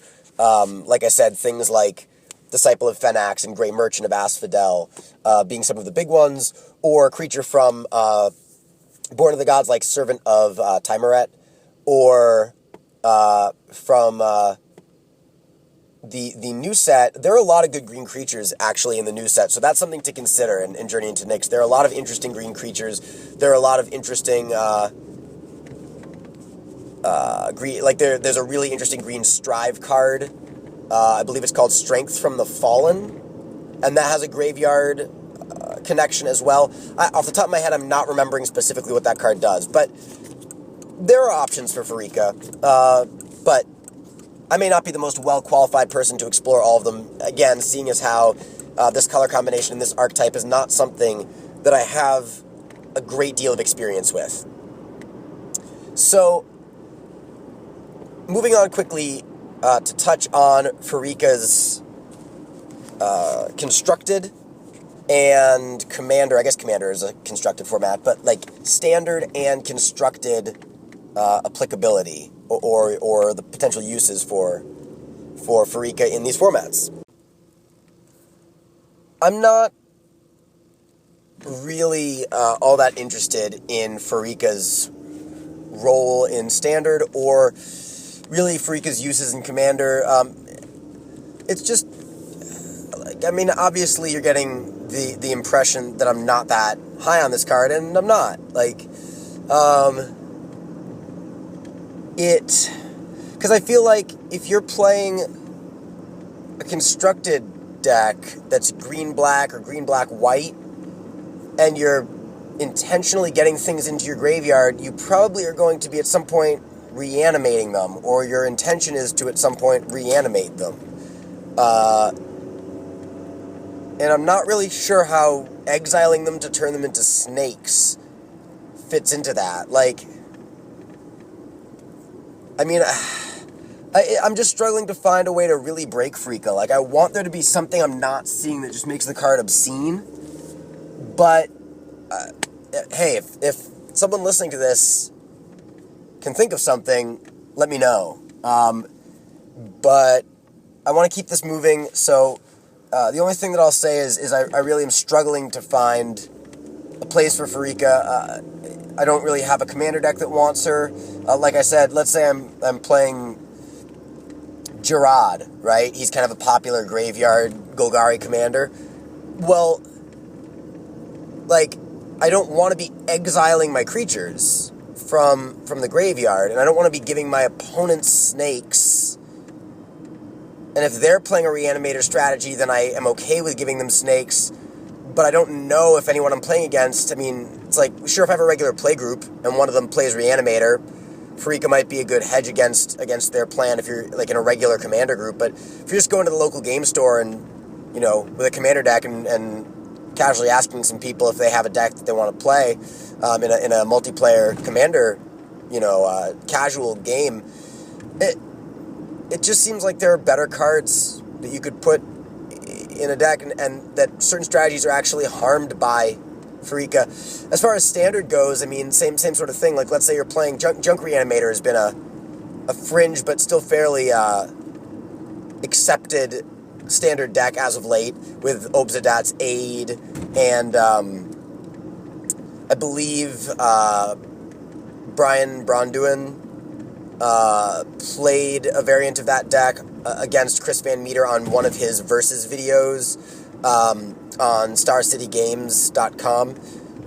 So, like, if you're playing that deck, right, again, like, the goal is to get things into your graveyard so that you can then reanimate them, or things that have some sort of utility in your graveyard, like getting things into your graveyard to exile them so that you can make little snakes. I mean, maybe with some kind of, you know, with like Spear of Heliod or Dictate of Heliod or Elspeth's Ultimate, giving all of your creatures some sort of bonus. You turn your, you know, the army of snakes you've built up over time into something formidable. But I mean, like, if you have Elspeth, why wouldn't you just make soldier tokens to get to her ultimate? If you have, like, a spear, you know, if you're playing Reanimator, you don't probably want Spear or Dictate. And I mean, if you're playing, like, a white weenie deck, you're not going to be playing Pharika. I don't know. I just struggle to find her place. Like, I don't know. It's hard for me to figure out where she wants to go.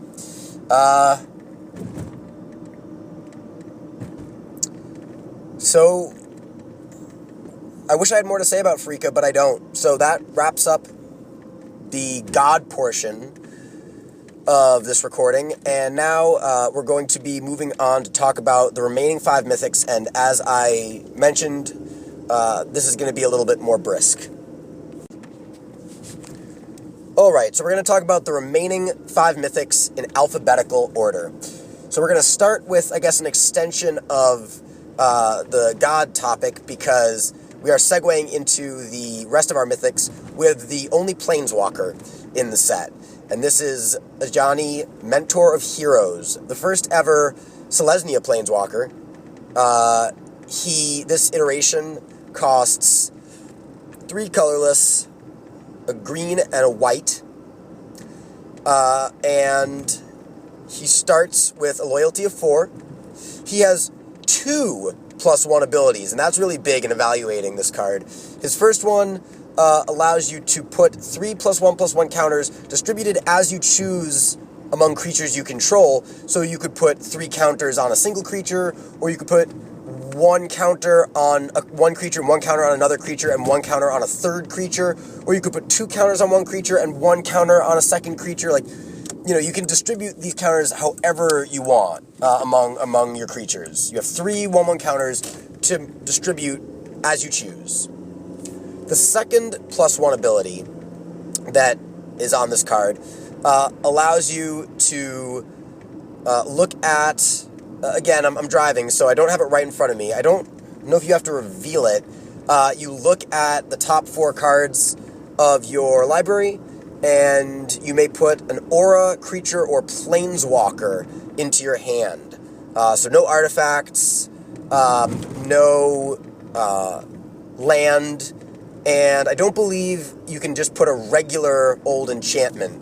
But you can put a bestow creature into your hand, you can put any aura, you can put any planeswalker, you can put any god, because gods are creatures, not just enchantments. You can also put the gods' weapons, because they...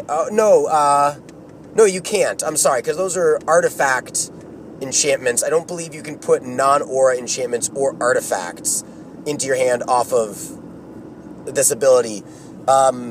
If I'm wrong, please correct me, and I apologize, but I'm pretty sure that it's auras, creatures, and planeswalkers. And the ultimate is -8, you gain 100 life. Yup. For those of you who haven't seen the card, yup. I mean, that's pretty epic. Like, we'll talk a little bit about how useful it is, or is it useful, but it's pretty epic. It's pretty ultimate. So, in Limited,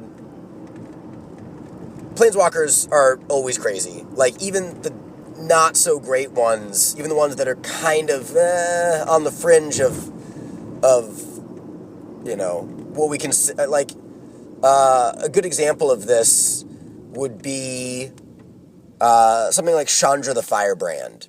You know, like, not a great Planeswalker by any stretch of the imagination. Certainly, for constructed one that's played or was played here and there, but like, it falls pretty short, even compared to the other versions of Chandra. Well, I shouldn't say even. I mean, actually, there are pretty nice elements to some of the other versions of Chandra. I'm getting off topic, though. But this Planeswalker in Limited, I really do think is a bomb for a couple of reasons. One, people are complaining that he doesn't protect himself. That's not entirely true. If you're playing a green and white deck, you're probably going to have creatures. I mean, what does white do? Lots of small creatures. What does green do? You know, beefy creatures. By turn 5, what are you probably going to have? Creatures.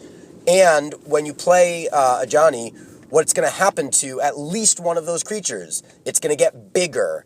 It's going to be able to either attack and just win you the game, or stay back and protect Ajani. Also, because none of his non-ultimate abilities tick down, it's not like you will be bringing his loyalty lower. Like, unless you get to his ultimate and choose to use it, which we'll talk about in a minute, he's just going to keep ticking up unless your opponent hits him with something.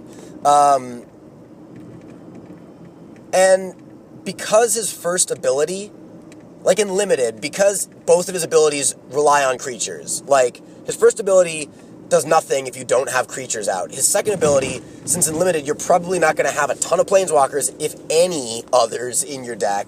I mean, if you have a deck with multiple Planeswalkers in Limited, you're doing all right. You know what I mean? Like, so when you use his second ability in Limited, you're going to be looking for creatures or auras. And what do auras do? Nothing if you don't have creatures. What do creatures do? Well, they can be then played to protect Ajani. I mean, sometimes it might be better not to play him right when you're able to, so that you can play him and a creature, or play him and search for a creature that you might be able to play on the same turn. He obviously works well with Ramp. He obviously works well with Voyaging Satyr, or Sylvan Caryatid, or Golden Hind, or Hind? Still, I'm not sure. So, I feel like he wants to be in a deck also that contains things like Divine Verdict and Time to Feed, and that kind of green-white deck in Limited is going to probably support Ajani quite well.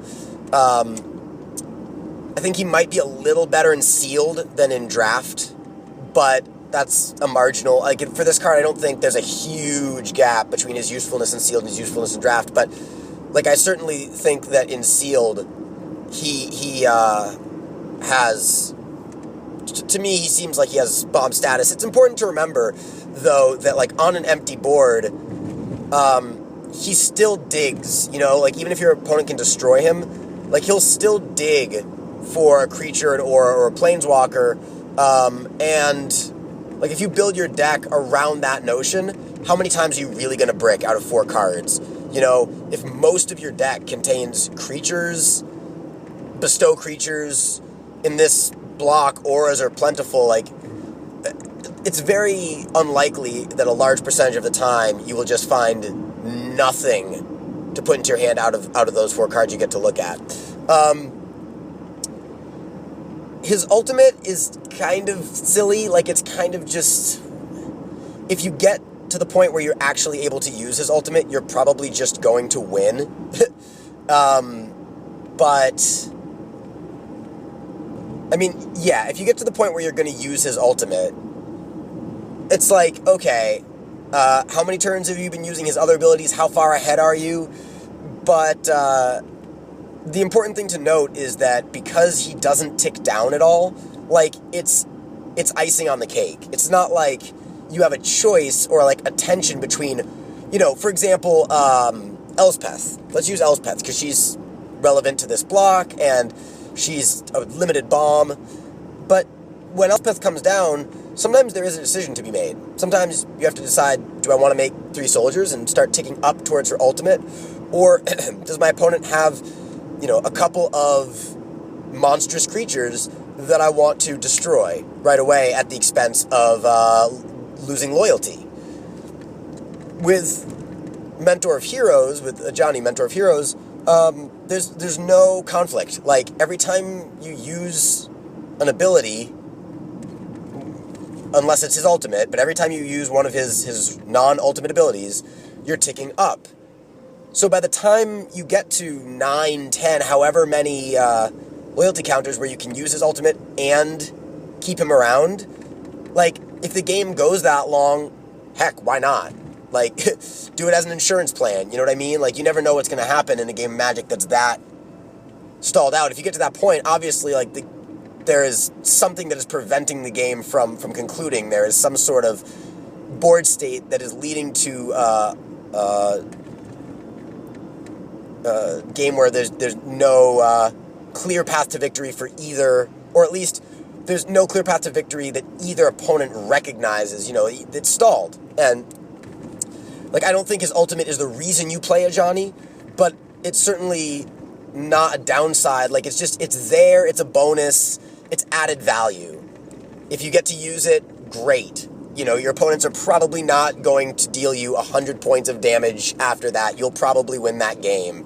But, like, you're not playing him, you're not putting him in your deck for the ultimate, and I think his other 2 abilities are strong enough in the right deck, with a deck built around certain principles, that you would definitely play him. And the principles are basically a deck with enough creatures, bestow creatures, auras, etc., to make his abilities, you know, 90% of the time relevant when he hits the board. And his color combination is able to make that happen. So, those are my thoughts on the card. For Limited. For Commander, I like him. I mean, like, one of the Commander decks I'm working on is a Captain Sisay, green-white, sort of Legends card, you know, legendary permanence deck. And, I mean, sure, you can't search for him or a Planeswalker with Sisay's activated ability, but, I mean, I'm going to have a lot of creatures in that deck. I'm going to have some other Planeswalkers. I don't know how many auras, but, you know, I mean, I'll probably put him in just on the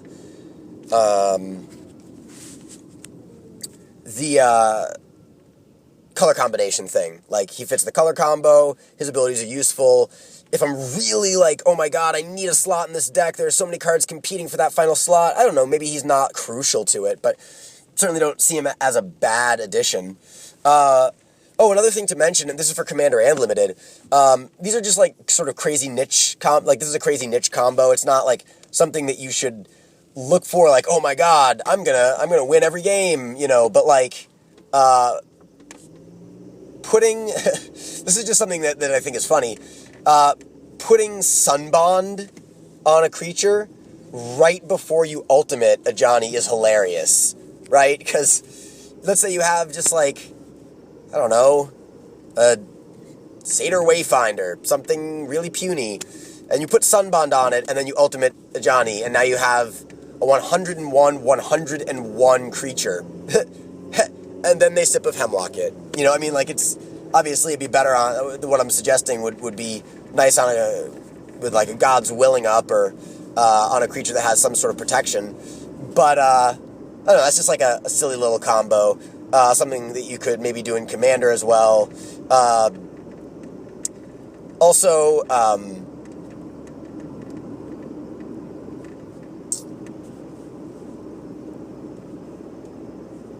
yeah, that's about it for that one. So, as far as constructed goes, I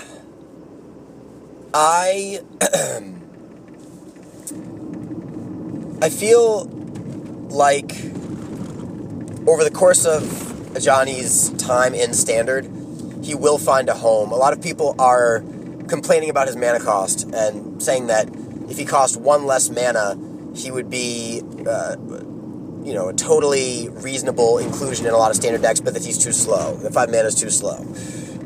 The thing to remember is that green has ramp, so you could potentially do, like, a Bant Walker's deck. People have been playing a Bant Planeswalker's deck with Kiora and Jace and Elspeth. You could put him in that deck and potentially play him on turn 4, either by using Kiora's minus ability on turn 3, or by having a Sylvan Caryatid in play, or whatever.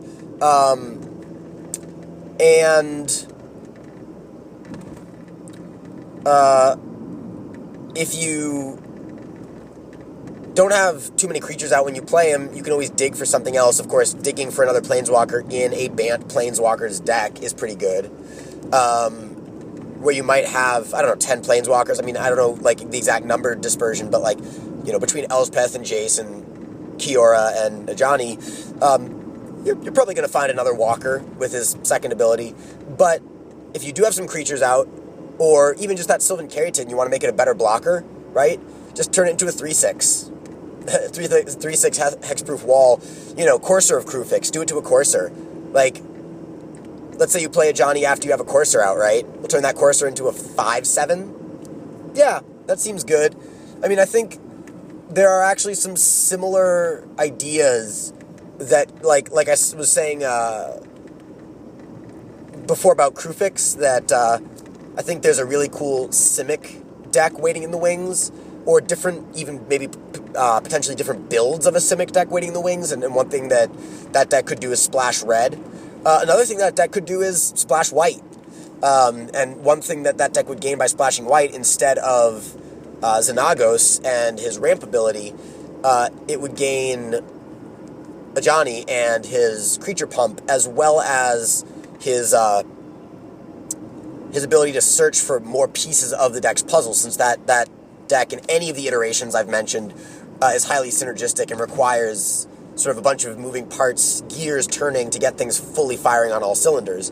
An interesting thing just to quickly mention, which is sort of obvious to more, experienced players, or people who just have a familiarity with Heroic, but just for players out there that aren't familiar with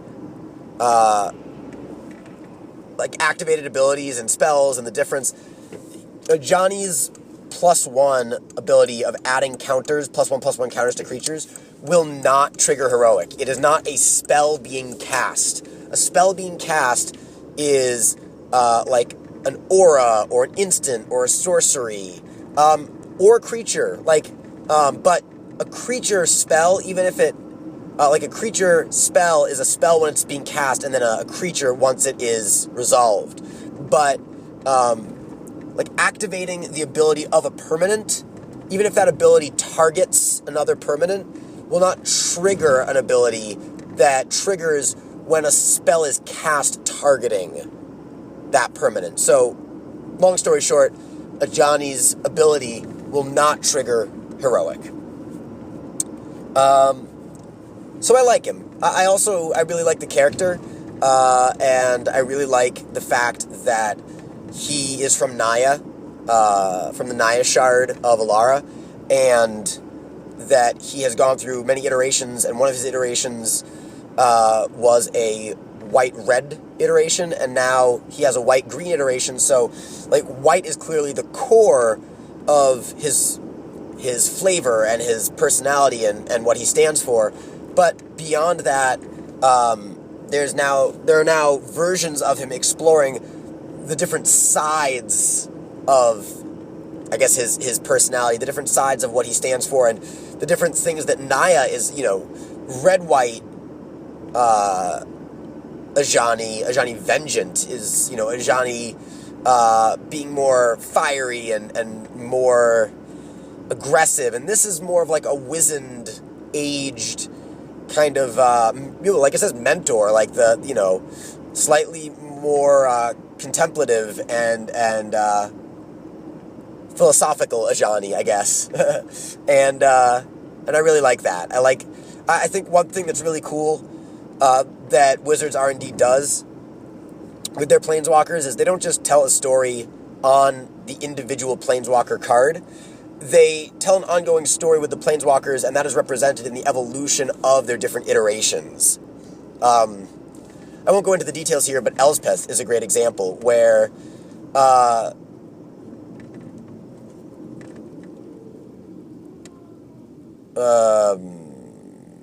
okay, I'm not sure what's going on here. Sorry, I'm driving. There's something weird going on up ahead.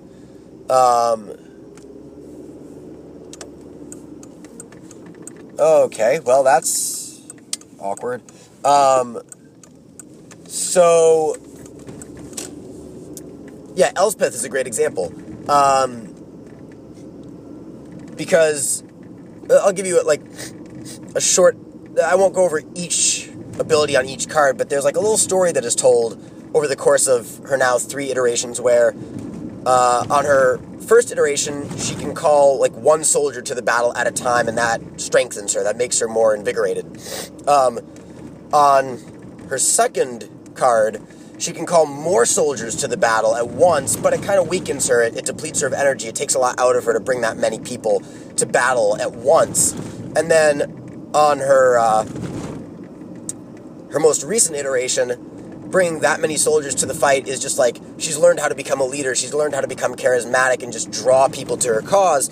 So it actually strengthens her. She doesn't have to expend herself to acquire followers. I think that's really cool that they do that. On top of that, there's a quick little thing that I should mention about the flavor of the new Ajani, which is each of his abilities tells part of his story for the set, the story that is being told with Ajani being in the set at the beginning of the timeline of Journey into Nyx. So he's searching for Elspeth. So his first ability allows him to strengthen his companions by teaching them, by mentoring them, by imparting his wisdom. His second ability allows him to search for Elspeth. In the story, he is looking for her on Athreos. That's exactly what his second, and along the way he finds, Leonin friends of his. And then his ultimate, basically, he and Elspeth are going to Nyx to fight Xenagos. So his ultimate is well, if we're going to be essentially going into the underworld to fight a god, we probably need, some constitution. We need some resilience. So it's a flavor win for me, and that's something I wanted to mention. So now, alphabetically moving on, we are going to talk about Elspeth's weapon, Godsend. Okay, so Godsend is a legendary artifact equipment, and it is a colored artifact. It costs 1 white, I believe, and its equip cost is 3, colorless. And equipped creature gets +3/+3, and whenever, I believe the way it's worded is, whenever equipped creature blocks or is blocked, exile one of the creatures it blocks or that is blocking it, and then cards with the name of the exiled card can't be played. We'll start off with Commander, because this is actually quite relevant in Commander. Well, it's relevant in a bunch of different formats. I feel like the cards with the same name can't be played thing is least relevant in Limited, because how many times are you going to have a bunch of copies of a card in Limited? Obviously, it's relevant in Constructed, where you often have a full playset of a card. And obviously, it's also relevant in Commander, where multiple people at a multiplayer game may have a copy of a certain card. Let's say you're playing, a multiplayer game of Commander, and everybody has, let's just for some reason, I mean, this is like a unlikely scenario, but it could happen. You know, let's say a popular creature is in Commander is Edric, Spy Master of Trest. Let's for some reason say you're playing a 4-player game and everybody has a copy of Edric in their deck. If one person's Edric is exiled as a result of Godsend, then no one else will be able to play Edric for the remainder of that game, I believe. So that's pretty cool. I mean, it's cool that it has that added utility. But I mean, I think this is one of those cards that will sort of... Some people are going to love it. Some people are going to be kind of on the fence about it. And it's going to kind of take time to play with it and just kind of experience it to really feel like I'm capable of giving a solid opinion. I feel like my gut reaction says that there are going to be, at the very least, some standard decks that want copies in the sideboard. But don't forget that, I mean, the ability to move it from creature to creature is nice, and it turns any creature that you attach it to into a major threat. But to play it and attach it for the first time, it does cost 6 mana. And if you want to do that on, let's say, turn 3 and 4, like let's say turn 2 you played a creature and you want to play this and then equip, you know, this onto that creature, by that point, let's say you're playing like a white weenie deck, by that point you could have just played Brimaz on turn 3, and then on turn 4 something like,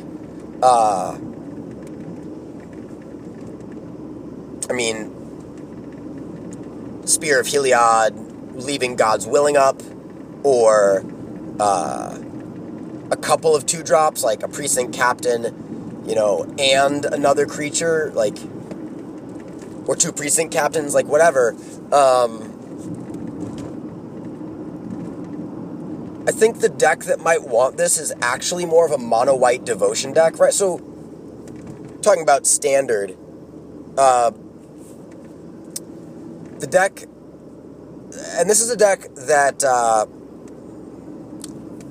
back when Born of the Gods was released, I saw in a Craig Wesco article, a deck with this sort of construction being posited.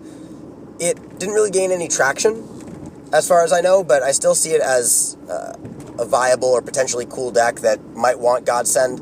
It's sort of like a more white mid-range deck that seeks to use Nykthos, much the same way that a lot of the other Devotion decks use Nykthos, and, like, you know, Blue Devotion, Green Devotion, whatever. And the deck is stuff like Soldier of the Pantheon, Precinct Captain Brimaz, Elspeth, Heliod, Angel of Serenity. I mean, there's some sick draws that you can get with this deck, where you start with, like, a Soldier of the Pantheon, turn 2 Precinct Captain, turn 3 Brimaz. You're at 5 Devotion, so then turn 4, you tap Nykthos for 5 and your other land and play Elspeth on turn 4, you know, and then follow that up the next turn with an Angel of Serenity. You know, it wouldn't be hard in this deck to then potentially, after that, let's say now turn 6, right, play Godsend and put it on your Angel in the same turn, or even play Godsend and put it on one of your Soldier tokens, or on Brimaz, or whatever. And I really like the idea of that deck. Boros Reckoner is another card that would go in that deck. So, I mean, that deck, I think, has a lot of potential, and Godsend is a really nice fit in there. Spear of Heliod, and maybe Dictate of Heliod, other cards that could go in that deck. Of course, God's Willing, Brave the Elements, etc., other possibilities. You know, add to taste, as you will.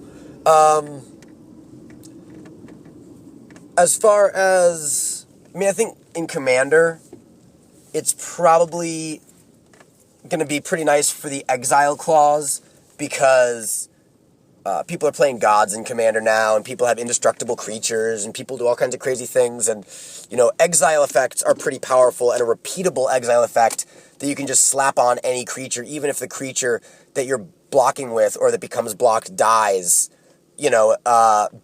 Back up Godsend with some sweepers, some removal, if you do, like, a white-black Commander deck, maybe based around Triad of the Fates, or like an Esper deck based around a Loro, or even a white-blue control deck based around any number of white-blue commanders like Grand Arbiter, Augustin the Fourth, whatever. Like, I think that that Godsend is definitely going to be an addition to many commander decks. For limited, I'm kind of like not sure where this falls. On the one hand, the effect is, like, no one is arguing that the effect is powerful, but there are limited games where taking up a couple of turns worth of mana to play something that does nothing on its own will put you too far behind. And that's the only thing that I would caution people about when playing this card. Like, I certainly think it's first pickable in draft. I certainly would want to play it if it's in my sealed pool, but I wouldn't hesitate to sideboard it out against a really aggressive opponent, because if someone's playing, like, turn 1 a Crowan Crusader, turn 2 Ordeal of Perforos on the Crusader, turn 3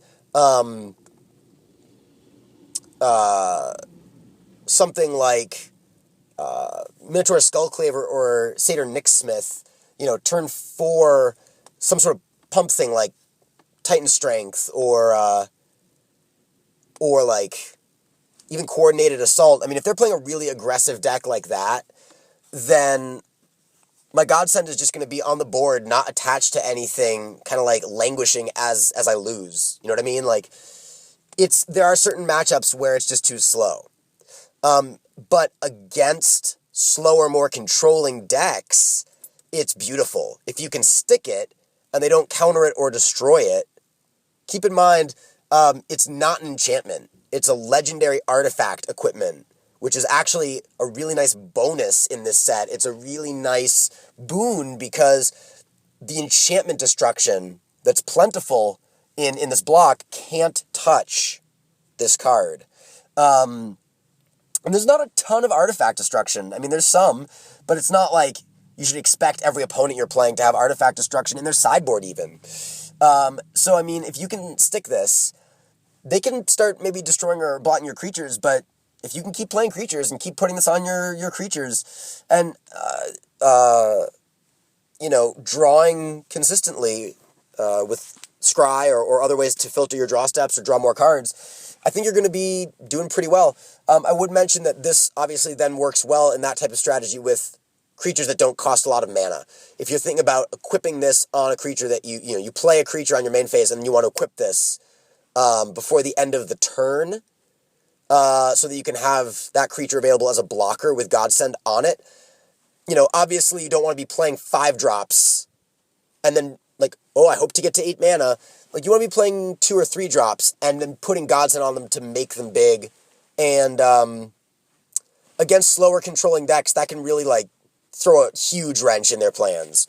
So don't overlook it. Just don't be afraid to sideboard it out against certain opponents and recognize those opponents so that you don't have it stuck on the battlefield doing nothing in a game that you could have won, is my advice for limited. And that's really, I think, where Godsend falls. I did mention that these last 5 mythics were going to be a bit of a brisker discussion, and I don't have a ton to say about the remaining 3, so let's do it. Moving right along, we have our mono-red mythic, Prophetic Flamespeaker. It's a 1/3 creature. It's basically the red John Finkel. And for those of you who were playing back when Odyssey was released, back in the day, over 10 years ago, and that's when I learned, when I was a kid, I was playing back when Odyssey was released. I learned to play in the late 90s, early 2000s, and I was playing during the time of, the height of my playing as a kid was during Invasion block, but I did play during Urza's block and Masks block, Invasion block, and then into Odyssey block, and then stopped playing for many, many years until I picked the game back up as an adult, or a young adult. So what I mean by the red John Finkel is John Finkel won a Magic Invitational tournament, and the card that ended up being made that he helped design was Shadow Mage Infiltrator, which was a 1/3. It cost a colorless, a blue, and a black. And it had a form of evasion, fear, and it allowed you to draw a card when it dealt combat damage to, I believe, to a player, and that ability was based off of one of John's favorite cards, Ophidian. So Prophetic Flamespeaker is very similar to Shadow Mage Infiltrator. It costs a colorless and 2 red. It's a 1/3. It has double strike and trample, so a form of evasion in trample, and but more of a red form of evasion than, obviously, they don't really do fear anymore anyway. It could have had intimidate, but I think that would have made it too powerful. I'm glad they used trample instead. It's still very powerful.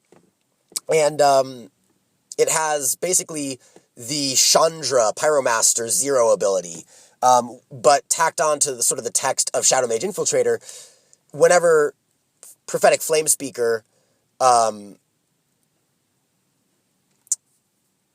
deals, I believe again it's combat damage to a player, exile the top card of your library, you may play it this turn. So you still have to pay for it, and if you don't play it this turn, it is exiled, but essentially it allows you to play an extra card, potentially, per turn, again, provided that this thing gets in, but I mean, there are a lot of applications for this card. It's pre-selling for $8, and I feel like that's a good pre-sale price because it has the potential to shoot up and be really, really valuable, be a tournament staple, and it also has the potential to sort of fall flat and not be that big a deal. Like, it dies to, lightning strike. It dies to a lot of I mean, it's not like it doesn't have any sort of, it doesn't have protection. It doesn't have super high toughness.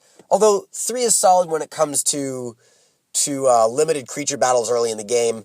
The thing is, though, double strike and trample is a very dangerous combination to put on a card. On top of that, red doesn't often get to draw extra cards without, like, a real cost. Like, it gets to loot, and it gets to, like, draw and then draw and discard, looting. Sometimes red gets to search for a card, then discard a card at random. That's the gamble effect. Gamble a card from Urza's Saga. But this allows you to see extra cards, and sometimes that's what red needs when it runs out of steam to just push through the last little bit of damage. So I see this working out best. I'll talk about constructed first. In an aggressive red deck, like the ones that Tom Ross has been playing over the past few months, really over the course of Athreos. Since Athreos was released, I don't know how many of you are familiar with the decks he's played, but he started out winning a Star City Games Invitational, I believe, by playing what he calls Boss Sly, which is a very fast, aggressive red deck that uses a lot of 1-drops and a lot of pump spells like Titan's Strength and Madcap skills. And he morphed that into a red-green deck that looks quite similar, but makes use of the powerful effects that, like, aggressive red-green has at its disposal, like Gorklan Rampager being a big one, and Armed and Dangerous, even though he mostly just uses the armed side of the card. He gets some extra utility out of the availability of potentially being able to use the second half if he needs to, like, late in the game, if the game stalls, even though that's not the deck's modus operandi. And I really like the deck. I'm actually thinking about building my own version of it. And one card I would really like to try out in this deck is Prophetic Flamespeaker. He has copies of Domri Raid in the sideboard for matchups against control decks.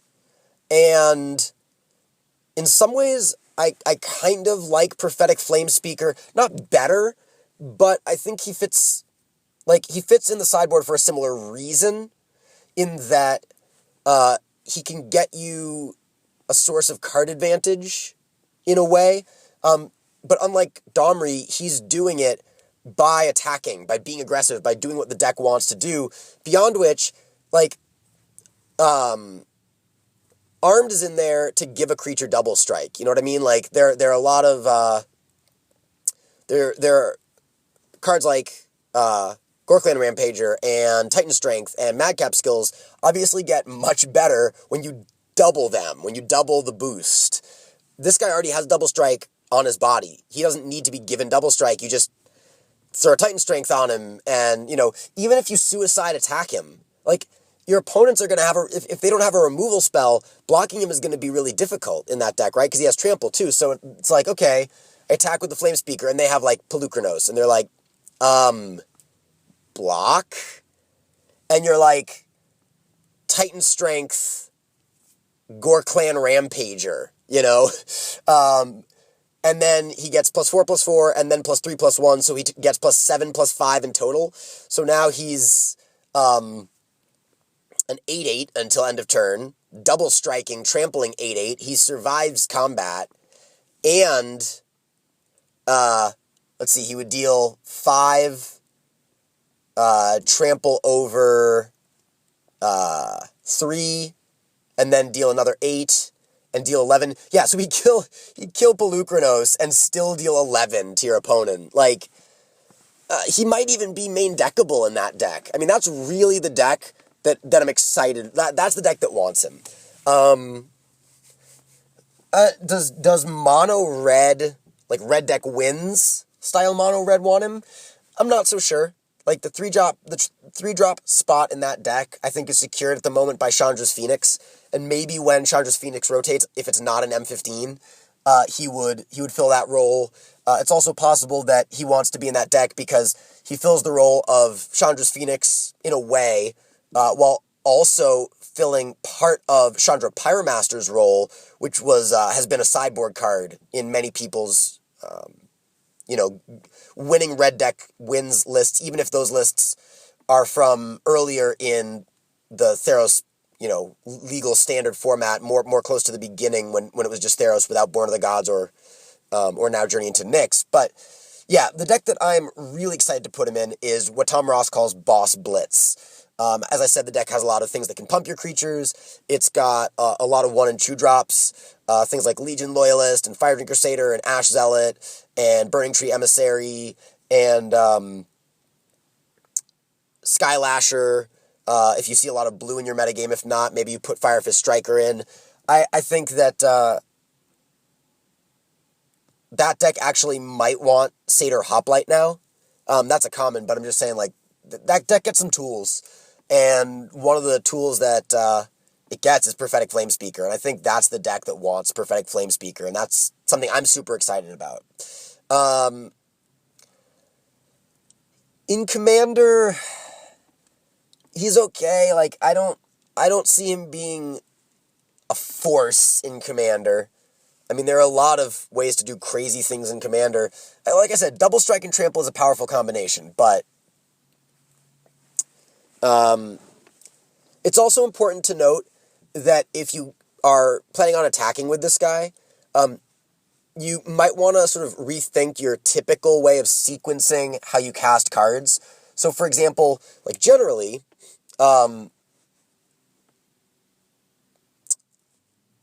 let's say, I mean, basically, the main thing is, because you're most likely when you attack with him, not most likely, like, because there are scenarios where if you have a pump spell or your opponent doesn't have good blockers, like, if you think you're assuredly going to get the exile a card and then you may play it for the rest of this turn thing, don't use your mana, obviously, before you attack, because if you use your mana, I mean, unless there's, like, a really good reason to, if you have, like, a pump spell that you want to use during combat to get, his damage through, or you want to use some sort of activated ability that's going to make combat more difficult for your opponent. But, like, if you attack with him, and then he exiles a card, and it's a card you want to play, and you don't have the mana to play it, too bad. Obviously, one way to mitigate this is to play an aggressive deck with a lot of low-cost spells, which is something like Red generally is good at doing anyway. I think if you're playing him in Constructed, you're less concerned. I would, playing him in Constructed, if I attack with him and my opponent blocks, I'm just going to use up my mana to Titan Strength, Gore Clam, Rampager him, and get in for a bunch. That's more valuable to me than the unknown card, generally speaking. But in Limited, if I first pick this guy, or I'm trying to build a sealed pool around an aggressive red strategy that has this guy, what I'm looking at is putting together a really, really fast, aggressive beatdown red deck, Do I have cards like Satyr Hoplite, Mogus's Warhound, 2-drop creatures, Skittering Skink, the new 2-1 lizard for 1 in a red that allows you to scry 1 when you attack. Burn spells, things like Lightning Strike and Magma Jet, and Fall of the Hammer, those are the type of things I don't want to be putting Thunder Brutes and Stone Shock Giants and, expensive red cards en masse in a deck with Prophetic Flamespeaker. I want to be putting maybe 1 or 2 of those, maybe, but I'd rather put things like, again, Titan Strength or Coordinated Assault. Pump spells would be obviously something you really want to put. Also auras. He wears auras beautifully. Put a Fearsome Temper on him. Awesome. Bestow something onto him like Mogus's Warhound. Awesome. Bestow something onto him. Even a little more expensive, like Spearpoint Oread is great with him, because if you turn it over and you don't have the mana to bestow it, with his exile ability, then if you have the 3 mana, just play it as a creature. And if you draw it and you have the ability to bestow it, then you're giving him a power toughness boost, and that is essentially double because of his double strike, and it's probably going to get through and get you more cards with trample. So if you build around him, you're not going to draw him every game, but you're still going to have a solid aggressive plan with power pumping things and fast aggressive creatures and burn spells. So I think that's the way to go with him in Limited. And probably, the way to go with him in Constructed, too, is, pump spells and things like Madcap skills. Really, there's a certain strategy that he sort of demands. There's, I feel a narrow range of decks that really want him, but the decks that will make, the decks in which he will shine will make him look incredible. And there are going to be other decks where he's, just kind of unexciting. And if you put him in the right deck in Constructed, he's going to shine. And if you have the ability in Sealed or the sort of savvy in Draft to build around him, or not even just savvy, but the opportunity in a draft that goes the right way to build around him, there's the potential for his worth in Limited to be super bomby, but I think it's I wouldn't say that he himself is a bomb, because that status partially relies on a good supporting cast. But that good supporting cast isn't too hard to assemble, because Red in Theros block is full of aggressive, cheap cards. It has some expensive clunkers too, but there's no shortage of cheap, aggressive, beat-down cards in Red in Theros block. So that's my thought. He would work great as just kind of a powerful card in a red-white heroic deck, because some of the stuff you want to bestow or cast to target your heroic guys just works really well on him too. Sure, you're not getting a heroic trigger, but whatever. Are you telling me if you had the opportunity to bestow Observant Alseid or Nyxborn Shieldmate on Prophetic Flamespeaker, you wouldn't do it? You know what I mean? Of course you would. So he'd be nice in that deck as well. And we've got 2 more cards to go. Our next one is our blue mythic creature, Sage of Hours. So the next card that our second to last card that we have on the list is Sage of Hours. So Sage of Hours is a 1/1 creature for 1 and a blue. And Sage of Hours has Heroic.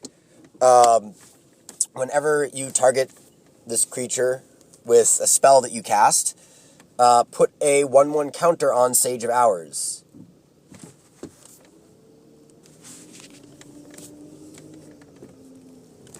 And then you may remove all 1/1 counters, +1/+1 counters on Sage of Hours to take an extra turn after this one.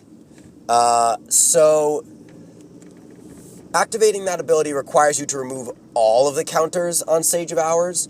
So if for some reason you are able to put more than 5 counters on Sage of Hours before you activate its ability, you'll just be removing all of them. It's not like you can store up extra counters or wait until you get to 10 and then take 2 extra turns. You remove all of the counters and you take an extra turn. This is Mythic because, from what I understand, Wizards R&D does not want to put cards that allow you to take an extra turn, or cards that do what our last Mythic does, which we'll talk about in a few minutes. There are 2 things here that we're seeing that are now clearly just like, these are abilities that will be on Mythic cards. Like, they're not things that we want players doing all that often in Limited, if at all. You know, how often does any given Mythic come up in Limited? I mean, there's some, like I said, there's some, Athreos that I've seen a bunch of times for some reason. But then there are other cards, like Erebos, that personally I've never opened in Limited, never been passed, and only had played against me once in Limited. I know it's different for everybody. Like, some people probably have played against Erebos every other week at their local game store. But, the point I'm trying to make is just that the expectation that any given Mythic will show up in a draft or a sealed tournament is low. Like, any given Mythic, it's not, even likely that it will be in that draft pod or in that sealed tournament for anybody. Maybe a few copies here and there, but the point is, taking extra turns is now firmly a Mythic ability.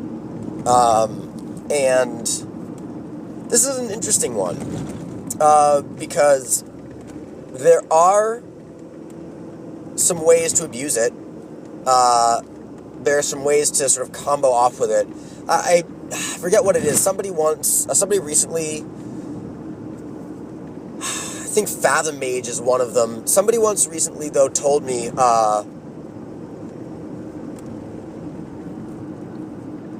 a way to, I think Fathom Mage is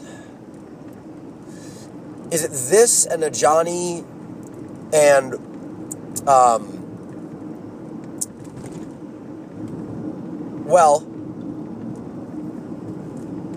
okay, you know what? I don't remember it off the top of my head. That's the point of this recording, is not to just list off tons of insane combos, though those are quite fun. But there are already some combos that people have discovered that will allow infinite turns, which of course is the reason why they're wary about printing extra turn cards, is people are always looking to break cards that will just basically cause the game to end.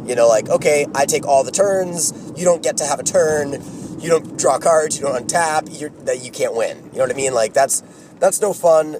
Of course, if you've gotten to a state in the game where you can set up a combo like that, then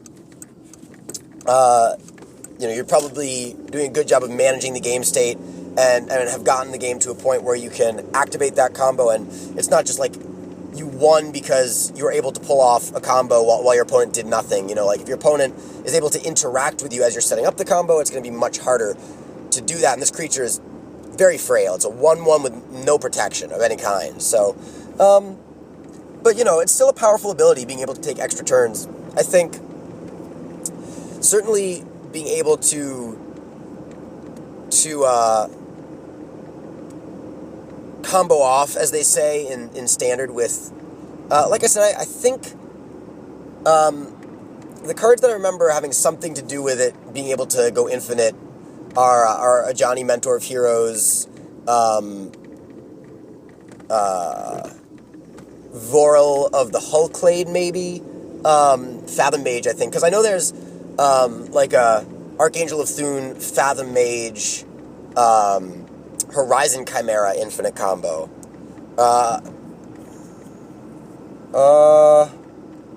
No, I don't think it's Fathom Mage that has to do with this, although, to be honest, I slightly forget what Fathom Mage does. And, yeah, I know, I apologize. People out there who are like, oh, how could he forget? It's just not a card that I've played with that often. I have a good memory, but I'm not an encyclopedia, and like I said, I am driving as I record this, because, you know, it's a lengthy recording that I'm accomplishing and sort of just brainstorming as I go about my life from place to place.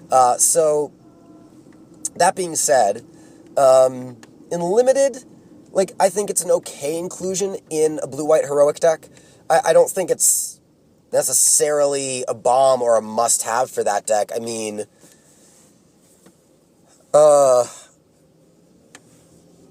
there's a lot of setup cost involved. Like, you have to be able to target it with stuff, and is it the thing you really want to be targeting? Like, sure, you can target it with bestow creatures and make it good, but, I mean, then any other creature you would have targeted with that bestow creature would be good, because this thing starts out as the lowest possible base creature, a 1/1 with no relevant, like, sort of, you know, abilities that don't require a lot of setup. And furthermore, the setup leads to an extra turn, which sometimes may not even be that big a deal. You know, I mean, it's certainly a tempo advantage, and it certainly is a huge ability, but I feel like it's the type of thing that's much more powerful when you can build and plan around it, and it's part of a combo of some kind, which is why I think it's more of a constructed card. It's powerful. I just think in Limited, it's almost never going to be game-breaking. Occasionally it will be, but, like, in few and far between examples, I think. And that's partially because of the setup cost, because it's not just take an extra turn. Sure, it doesn't cost any mana. Like, by the time that you are able to take an extra turn, you can just kind of do it for... Essentially, you really will get the full benefit of 2 turns, because unlike something like Time Warp, you're not spending mana on the first of the 2 turns you're taking to cast the thing that creates the extra turn. So, there's that. And the fact that it'll probably be getting some attacks in while it's getting bigger means that extra turn might just be enough to power through, but, like, then again, Sudden Storm might have been enough, you know, just, like, tapping down a couple of your opponent's creatures, like Retraction Helix before your turn, or Voyage's End, like, some tempo plays in those situations might also have been enough to get in there for lethal, so, he can be insurance for that. Like I said, I just don't think you should look at him in Limited and say, like, oh my god, Sage of Hours, I'm going to win, like, every game. Just, you know, don't get sort of starry-eyed and look at the extra turn thing and think that's going to happen every time with very little setup, because there's a real setup cost involved in Limited anyway. In Constructed, like I said, there are decks that I'm sure people will build to abuse his ability, and perhaps even go infinite with it. And in Commander, I think he's going to get perhaps a spot too, just because there are ways to put 1/1 counters on creatures other than heroic triggers, like Ajani, Mentor of Heroes. But there are plenty of other ways to put 1/1 counters on creatures. And then there are effects like Doubling Season. I mean, there are other cards like it, but Doubling Season being like the classic one that doubles the amount of counters on permanents. So, like, with Doubling Season and Sage of Hours, let's say you do well, actually, in Commander, with Ajani, Mentor of Heroes, and Doubling Season, and Sage of Hours, you actually do have an infinite turn combo, I believe, because you would put the 3 counters on Sage from Ajani, and then you would double those 3 counters from Doubling Season. I believe that's how it would work, and so then you get 6 counters. and then you'd remove them and take an extra turn, and then on that turn you'd put 3 more counters on him, and you double them, and you'd get 6 counters, and you take those off him, and then you get an extra turn. And you're not using any mana to do this, so once you have that set up, you just go to town. So I think he certainly will get played in Commander and Constructed, but I don't think he's just an absolute bona fide limited bomb. I think he has some utility in Limited, and certainly isn't a card that you're unhappy to play in your blue-white heroic deck. But I don't know if you would first pick him, unless there's some sort of combo that gets discovered in Limited that's easy to pick up in draft, or revolving around certain commons that I'm unfamiliar with, or that people haven't figured out yet. And now we move on to our last card, Worst Fears.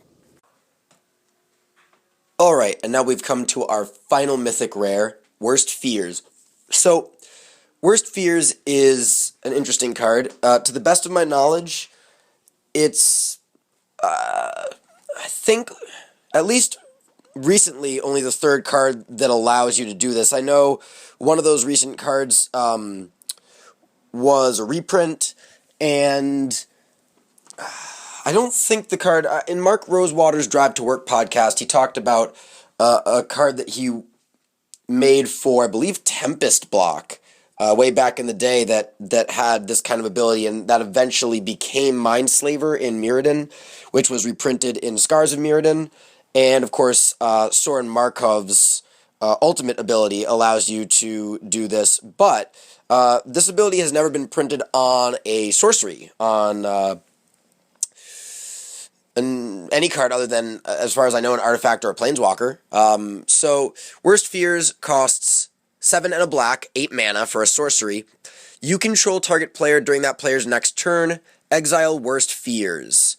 In parentheses, it says, you see all cards that player could see and make all decisions for that player.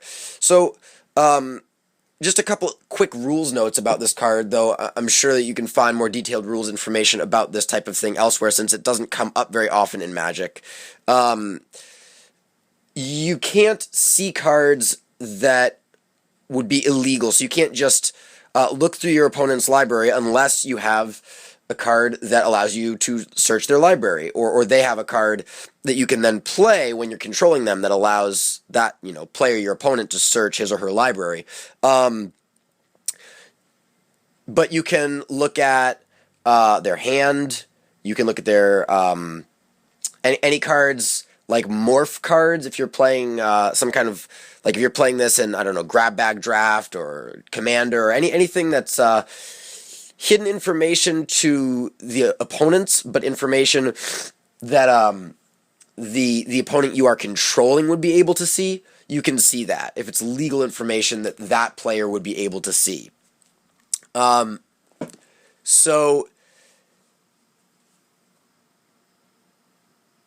this card is interesting because essentially, during that turn where you're controlling your opponent, you also get to make all of your own decisions. Anyway, this is a novel effect, and the kind of thing that is firmly Mythic Rare territory, just like taking extra turns. This essentially is like taking an extra turn, but some might argue in some ways better, some ways worse. I think people are going to remember all of the cool stories that they're going to be able to tell when, they played Worst Fears, and then their opponent had a ton of creatures on the board, and they forced those creatures to attack, and then, made a bunch of blocks that the opponent who you are controlling wouldn't, he wouldn't have made those attacks. He or she wouldn't have made those attacks because obviously you had good blocks, and you just decimate their whole team. Sometimes it's just going to be a fog, though. Sometimes it's just going to be like, play Worst Fears so that you don't kill me, because, if you're behind, I don't really see how controlling your opponent for a turn is going to completely save you. It's entertaining, though, which is one reason why I think people are going to be playing it in EDH / Commander, both names for the same format. So, I think it's cute in Commander. It certainly adds an interesting political element to who do I target, who do I control. if you're playing a multiplayer game of Commander. If you're looking at this as a more competitive card, well, in Limited, I think only the slowest, most controlling deck would want it, and even then, getting up to 8 mana in Theros block Limited, like, there are so many other things to do. I could cast a Strive card multiple, for its regular cost, its Strive cost maybe a couple times as well. I could Monstrous one of my dudes. I might be able to bestow a dude onto another dude, like... there are a lot of really great things to do late in the game if you have mana lying around in this format. And I kind of like to be proactive with my 8 mana spells. I generally don't play 8 mana spells in Limited. I mean, I'd have to have a certain type of deck to even consider it. And even then, man, I don't know, like, I like Hythonia the Cruel, but I like her because in a sort of controlling black deck, you can cast her for 6, and then if 8 becomes relevant later on, you can Monstrous her, but it's not like her value is dependent upon reaching 8 mana. I think there are decks that would just run you over before you even have a chance to play Worst Fears, and even if you end up playing Worst Fears and you survive to that point in the game, it doesn't guarantee you a win. It doesn't guarantee that what you do when you're controlling your opponent on that turn is going to always be stellar. I think there's a lot of risk with this card. I certainly wouldn't first pick it in a draft. And I'd have to really, really consider the different angles I could go with my sealed pool before putting this in my sealed deck, though I wouldn't completely rule it out. It really depends on what the pool looks like. I did build a quite nice blue-black control deck for one of my Born of the Gods pre-releases that had some expensive cards in it. It had Tremocritus, it had Archetype of Imagination, and I did quite well because I also had a curve where I could play early blockers like Wave Crash Triton. I could interact with my opponent's game plan by nullifying one of their creatures, or by bouncing things with like Griptide or Voyage's End until I got my sort of big threats online. And my threats, I didn't just have the ones I mentioned, but I mean, by the point in that tournament with that deck where I got up to 8 mana in some of my games, taking control of my opponent's turn would have been nice, but I'd already done so much to counteract many of their attempted plays that I'm not sure how much I would have really been able to do with their turn. Like, by that point, my deck had control of the board. They didn't have much on the battlefield. I had run them out of resources. They didn't have many cards in their hand. I didn't know if they were just holding on to land. Like, what am I going to do? Spend 8 mana, Worst Fears, take control of their turn, see that they have some land, play a land, go. I mean, that's the type of thing that very likely could happen in Limited with Worst Fears, seeing as how I think if you're playing it in anything other than a control deck, it probably isn't worth the spot. For Constructed, because the ability is unique to this card type and the ability is so rare and rarely seen in Magic, I think there are going to be people who will attempt to find a way to use this in Constructed, but really, at the moment, the only thing that I see with a constructed application for this card is potentially being a mono-black Devotion sideboard card against other control decks, like something that mono-black could side in against other slow control decks, like blue-white control. I could see mono-black taking the line of thinking where, well, I'm going to run them out of their removal spells and counter spells and try to put threats on the board, and then late in the game, take control of their turn and do something to really hamper them. Then the question becomes, what would you do to really hamper them? I don't know, minus an Elspeth so that it dies? Play Sphinx's Revelation for 0? Like, I mean, yeah, there are some things you could do to mess with your opponent, but is that really what you want to be doing? It's not proactively winning you the game, it's sort of keeping the game at a stalemate, if that's the point that the game has reached. I think this card is going to be really hard to... I'm like trying very, very hard right now to explain some reasoning behind potential uses for it in competitive formats, or more competitive than Commander. I mean, I know there are competitive Commander players, but generally it's more of a casual format, and I see this as more of a casual card. That being said, it is important to note it's a better rate than Mindslaver in a way. I mean, Mindslaver, you don't have to reach 8 mana to play it or use it, and you can use any color mana, but Mindslaver still costs 6 to play and then 4 to use. And Soren Markov, of course, after you play him, you still have to get him up to enough loyalty to use his ultimate. So there's a bit less setup cost required to play Worst Fears, the setup cost being reaching the mana threshold. I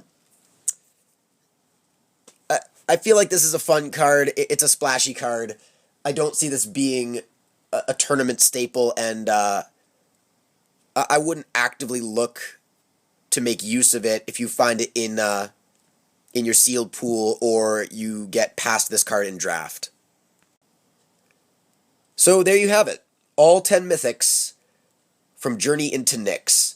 I know this was kind of long. For those of you who listened to it and stuck with it, hopefully you learned something and got some great information out of it. This isn't something I'm typically going to be doing on this channel. I'm not going to be posting super long videos like this all the time, but I did feel like this crop of Mythics, I'm very excited about a lot of these cards. I wanted to sort of just lay down some of my initial thoughts before the cards become seen around the tournament tables and kitchen tables of Magic players everywhere. So I hope you who did listen to this enjoyed this kind of irregular sort of recording on the channel. And once Journey into Nyx is released, you can expect me to be opening a fat pack.